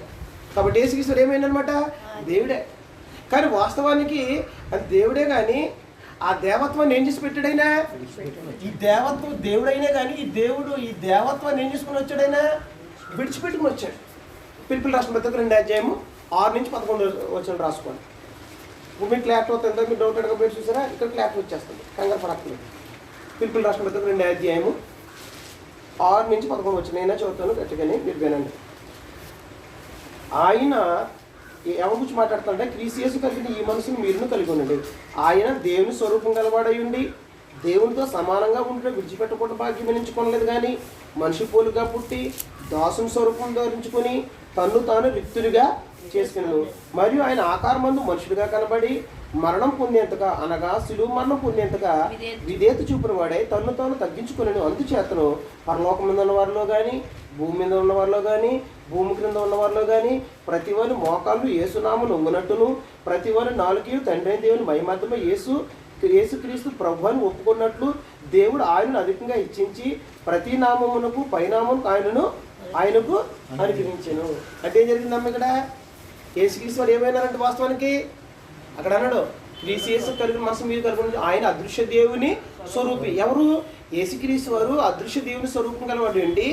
ఆయన దేవునితో సమానంగా విడిచిపెట్టకూడని భాగ్యం అని ఎంచుకోలేదు, కానీ మనిషి పోలుగా పుట్టి దాసుని స్వరూపం ధరించుకుని తన్ను తాను రిక్తుడిగా చేసుకున్నాను. మరియు ఆకారమందు మనుషుడిగా కనబడి మరణం పొందేందుకు, అనగా సులువు మరణం పొందేందుకు విధేయత చూపిన కారణం చేత, అందుచేతనే తన్ను తాను తగ్గించుకున్న కారణం చేతనే, అందుచేతనే దేవుడు ఏం చేస్తాడు, అతని పరలోకం ఉన్న వారిలో కానీ, భూమి మీద ఉన్న వారిలో కానీ, భూమి కింద ఉన్న వారిలో కానీ ప్రతి వారి యొక్క మోకాలు యేసునామమును ఉన్నట్టును, ప్రతి వారి యొక్క నాలుక తండ్రి అయిన దేవుని మహిమార్థమై యేసు క్రీస్తు ప్రభువును ఒప్పుకున్నట్లు దేవుడు ఆయనను అధికంగా హెచ్చించి అన్ని నామముల కంటే ఆయన అత్యధికంగా దేవుడు ఏం చేశాడని హెచ్చించాడు. అంటే ఇలా చూడండి, ఏం చెప్తున్నారు ఇక్కడ, యేసుక్రీస్తు వారు ఏమి విడిచిపెట్టుకుని వచ్చారంట, నేను వాస్తవానికి పరలోకంలో నిత్యత్వంలో ఉన్నప్పుడు, నిత్యత్వం అంటే పరలోకంలో అమ్మ ఇలా చూడాలి, నిత్యత్వంలో ఉన్నప్పుడు దేవత్వాన్ని అనిపిస్తుంది, దేవునితో పాటు దేవత్వాన్ని అనిపించడంలో,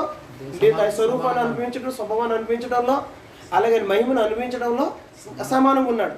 కానీ నేనేం చేశానంటే, దేవునితో ఉండేటువంటి సమానంగా ఉండేటువంటి భాగ్యం దేంట్లో సమానం అంటే అధికారంలో కాదు, ఆయన నిత్యత్వం అనిపించడంలో, మహిమను అనిపించడంలో, అలాగే దేవత్వంలో ఉన్నటువంటి సమానతను అనిపించడంలో ఈయన ఉన్నాడే. కానీ వాస్తవానికి ఏంటంటే ఈయన ఆ దేవుడితో ఉండేటువంటి భాగ్యాన్ని ఏం చేశారంటే విడిచిపెట్టుకుని, అంటే దేవుడైనటువంటి ఈ స్టేటస్ని విడిచిపెట్టి దేవత్వం విడిచిపెట్టి ఎలా వచ్చాడంటే నరుడుగా వచ్చాడు. ఈయన పరిపూర్ణమైనటువంటి నరుడు, పరిపూర్ణమైనటువంటి దేవుడు యేసుక్రీస్తు. నిశ్చతలో ఉన్నప్పుడైనా ఆది అందు నిశ్చతలో ఉన్నప్పుడు ఆయన వాక్యమైన నామంతో ఉన్నాడు, దేవుని ఎత్తున్నాడు, దేవుడై ఉన్నాడు అని గ్రంథం చెప్పింది. కానీ వాస్తవానికి ఆయన ఏం చేశారంటే దేవుడు నిర్ణయించాడు కాబట్టి ఆ ప్రకారం భూలోకానికి వచ్చినప్పుడు ఆయన ఏం చేశారంటే దేవత్వాన్ని విడిచిపెట్టి ఎలా వచ్చాడంట మనిషి పోలుగా పుట్టి. ఏం చేసినమ్మా? మనిషి పోలుగా పుట్టి దోషం స్వరూపం దాల్చుకుని తను తాను రిక్తినిగా చేసుకోవడం అంటే దాని అర్థం ఏంటంటే రిక్తినిగా చేసుకోవడం. రిక్తినిగా అంటే దాని అర్థం ఏంటంటే తనకున్న మహిమను విడిచిపెట్టి వచ్చాడు అంటే దాని అర్థం ఏంటంటే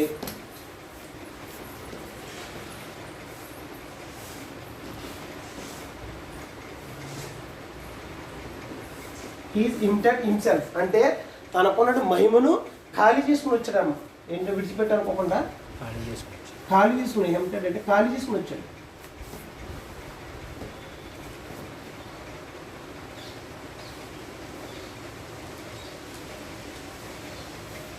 ఎలా వచ్చాడో తెలుగా ఆయనగా ఉన్నటువంటి మహిమను అంటే రిక్తునిగా అనే మాటకు అర్థం ఏంటంటే రిక్తునిగా రాసుకుని ఇజుబడేట్టుగా తనకున్న మహిమను ఖాళీ చేసుకుని వచ్చాడు. ఈ హిమ్టెడ్ హిమ్సెల్ అంటే తనకు ఏ మహిమైతుందో దేవత్వం విడిచిపెట్టి దేవునితో ఉండేటువంటి ఒక గొప్ప భాగ్యం విడిచిపెట్టుకుని ఎలా వచ్చాడంటే పరిపూర్ణమైన నరుడుగా వచ్చాడు. అందుగురించి అంటాడు కదా దేవునికి నరునికి మధ్యవర్తి ఆయన క్రీస్తు యేసు నరుడు అంటే ఆయన పరిపూర్ణంగా నరుడుగా ఉన్నాడు. భూమి మీద ఉన్నప్పుడు దేవత్వంలో ఉన్నప్పుడు నిశ్చత్వంలో ఉన్నప్పుడు ఆయన ఏమైనాడు? దేవుడిగా ఉన్నాడు దేవతలో ఉన్నప్పుడు. కాబట్టి ఇక్కడ మనం గుర్తుపెట్టుకుంటుందంటే దేవుడు ఏం చేశారు? అతన్ని ఇంతగా తగ్గించుకున్నాడు. ఎంతగాని తనకున్న దేవతను విడిచిపెట్టి వచ్చున్నాడు. అంత మాత్రమే మనుషుల యొక్క పోలికను ధరించుకుని వచ్చి దాసం స్వరూపం ధరించుకుని తను ఎంత తగ్గించుకున్నాడంటే తనకున్న మహిమను విడిచిపెట్టుకుని వచ్చాడు. అంత మాత్రమే కాదు, తను ఎంత తగ్గించుకున్నాడంటే మరణం పొందేంతగా. ఏ మరణం అది? శిలువ మరణం పొందేంతగా. మరణం అని అక్కడ అయితే మామూలు మరణం కాదు, అక్కడ స్పెసిఫిక్ మెన్షన్ చేశాడు. మరణం పొందేంతగా అని ఏం పెట్టాడు అక్కడ? అనగా శిలువ మరణం పొందేంతగా విధేయత చూపిన కారణం చేత అందుచేత దేవుడు ఏం చేస్తారు? అతని పరలోకం ఉన్న వల్ల కానీ భూమి మీద ఉన్న వల్ల కానీ భూమికి ఉన్న 3 లోకాలు కానీ ఏమైనా ఇప్పుడైనా ప్రభు అని 3 లోకాలకి ఏమైనాడు తెలుగు ఇప్పుడైనా ప్రభు. ఇప్పుడు ఆయన 3 లోకాలకి అనిపించే 3 లోకాలకి ఆయన ఏమైనాడు? ప్రభు. ఎవరు నియమించిందంటే దేవుడు హెచ్చించాడు. ప్రతి వాని యొక్క నాలుక తండ్రి యొక్క దేవుని యొక్క మహిమార్థమే యేసు ప్రభుని ఒప్పుకోవాలి. నీకు రక్షణ కలిగి యేసు నామమున వంగి ఆయన ఏం జరగాలి? ప్రార్థన. యేసు నామంలో వంగినట్లు ప్రతి వాని యొక్క నాలుక యేసు ప్రభుని ఒప్పుకున్నట్లుగా దేవుడు ఏం చేశాడు? అతన్ని హెచ్చించాడు. యేసు ప్రభుని ఒప్పుకుంటేనే కానీ ఏం లేదు కదా మీకు రక్షణ లేదు. నాకు కూడా ఏం లేదు రక్షణ లేదు. కాబట్టి యేసు ఇప్పుడు నేడు ఏమైనాడు తనగా? నేడు ఈ పాయింట్గా సిస్టర్ గారు మరి కనిపిస్తుంది అంటే నేడు మనకి ఏమైనాడో తెలుగైనా 4వ భాగంలో మనం చూసాం. 5వ భాగంలోనూ నేడు ఏమైనాడంటే ఏమైనాడమ్మా? ప్రభు. వాక్యమైన నామంతో నిశ్చత్వంలో కూడా అనంలో కూడా అలాగే ఉన్నారు. కానీ నేడు భూమి మీదకి వచ్చిన ఎలా ఉన్నాడు తెలుగైనా? యేసు అనే పేరు పెట్టాడు. కానీ నేడు ఎలా ఉన్నాడో తెలుగైనా? ప్రభు. అపోస్తలుల 2వ అధ్యాయము 36వ వచనంలో ఈ చెప్పినే ముగించేస్తాను. అపోస్తలుల 2వ అధ్యాయం 36వ వచనంలో మీరు సిలువ యేసుని దేవుడు ప్రభుగాను క్రీస్తుగాను నియమించినని ఇది ఇజ్రాయేల్ వంశం అంతా విడిగా తెలుసుకొని మీతో నిశ్చయంగా చెప్తున్నాను.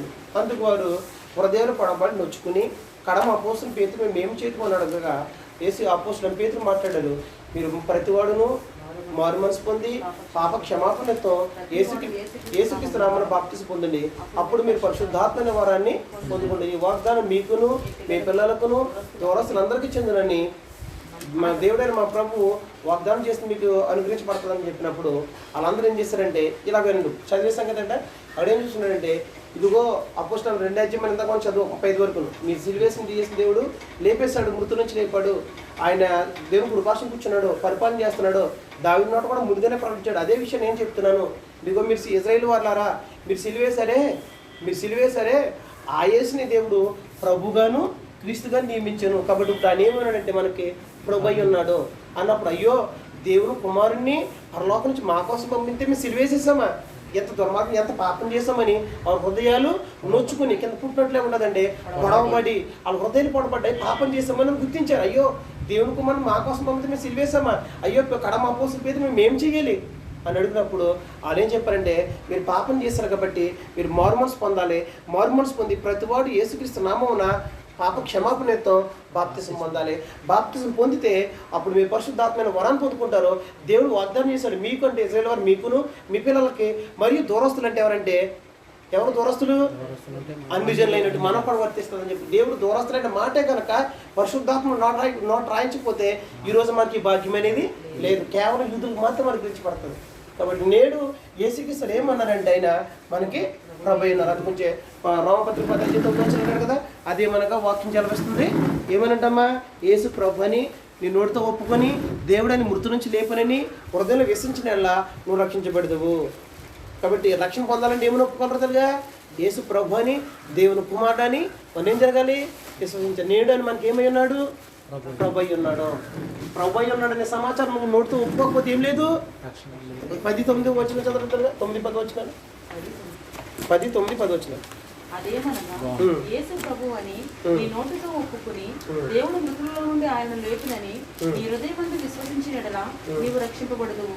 ఏదైనగా నీతి కలుగునట్లు మనుషుడు హృదయంలో విశ్వసించును, రక్షణ కలుగునట్లు నోటితో ఒప్పుకునేను.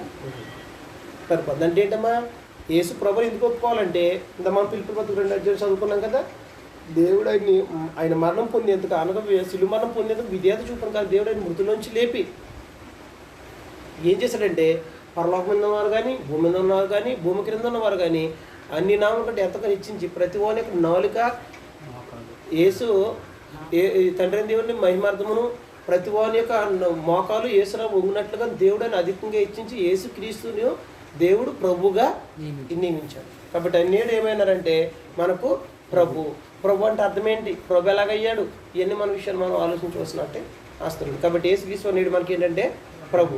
ఆయన యేసుక్రీస్తు గురించి సమాచారం ఏంటంటే, ఆయన ఆదిలో ఏమై ఉన్నాడో, సృష్టి నిర్మాణంలో ఏం చేస్తున్నారు, అలా నిత్యత్వంలో ఏమై ఉన్నాడు, అలా భూమి మీదకి వచ్చినప్పుడు ఏమై ఉన్నారు, నేడు ఏమై ఉన్నారు. కాబట్టి నేడు అంటే ఏంటి, ఇప్పుడు ప్రజెంట్ ఆయన ఏమై ఉన్నాడు అనేది చాలా ప్రాముఖ్యమైన విషయం. కాబట్టి నేడు మనకైనా ప్రభు అయి ఉన్నాడు. దేవుడు మనకు తండ్రి అందుకుంచే కదా, మొదటి పత్రిక 8:6 ఆకాశం మీదను భూమి మీద దేవతలను కూడా ఉన్నాను, మనకు ఒక్కడే దేవుడు ఉన్నాడు, ఆయన తండ్రి. ఆయన నుండి సమస్తమును కలిగను, ఆయన నుండి సమస్తమును కలిగను, మరియు మనకు ప్రభు ఒక్కడే, ఆయన యేసుక్రీస్తు.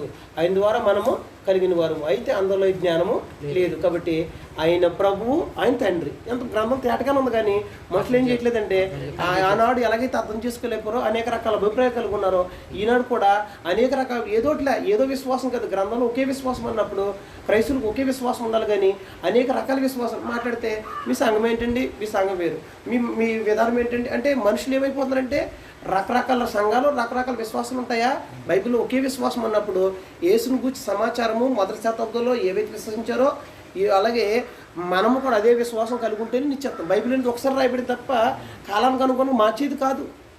అలా మార్చేసి పరమైతే పడికి ఎన్ని బైబిల్ మార్చేయాలి. కాబట్టి మనుషులు ఏం చేసి దాన్ని సరిగా అర్థం చేసుకోలేకపోతున్నారు. ఆనాడు అభిప్రాయాలు ఈనాడు అభిప్రాయాలు ఉన్నాయి. కాబట్టి నేడు ఏమైనా రమ్మైన యేసుక్రీస్తు ప్రభు అన్నారు అంటే నేడు ప్రభు అని మనం ఏం జరగాలి, కాబట్టి లేదమ్మా లేదు. ఇది అర్థమైందమ్మా. రేపు వచ్చేవారు ఏం చెప్తారంటే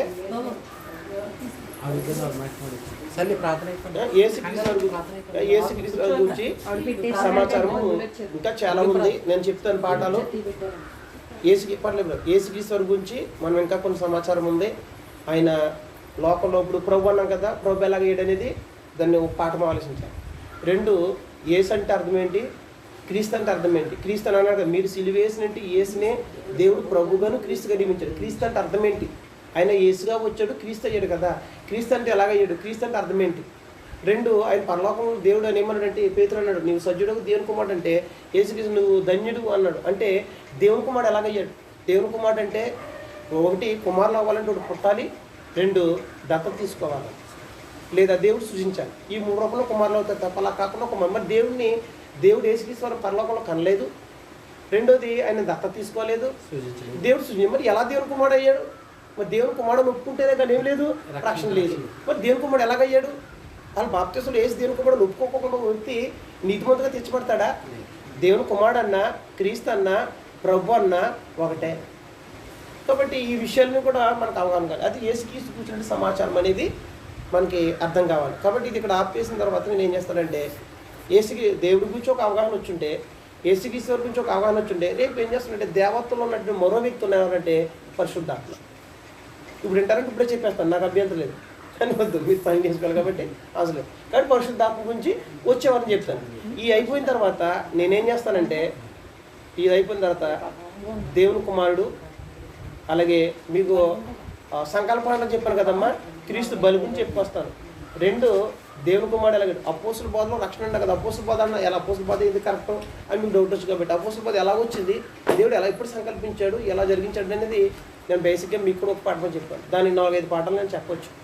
అవకాశం వచ్చి అంటే ఒక అవగాహన వచ్చే వరకు కొన్ని విషయాలు చెప్తుంటాను. తర్వాత దానికి కొనసాగింపు అనేక పాఠాలు మనం నేర్చుకోవడానికి అవకాశం ఉంటుంది. ఎంతవరకు ఒప్పుతున్న మీద ఉన్న తెలియజేస్తూ చెప్పిన పాఠాన్ని ఇంటికి వెళ్ళిన తర్వాత ఒకసారి స్టడీ చేసుకోండి, ఒకసారి ఆలోచన చేయండి. అది గ్రంథ హద్దులో ఉంటే యాక్సెప్ట్ చేయండి, లేని పక్షంలో విడిచిపెట్టేయచ్చు, ఇబ్బంది ఏమి ఉండదు.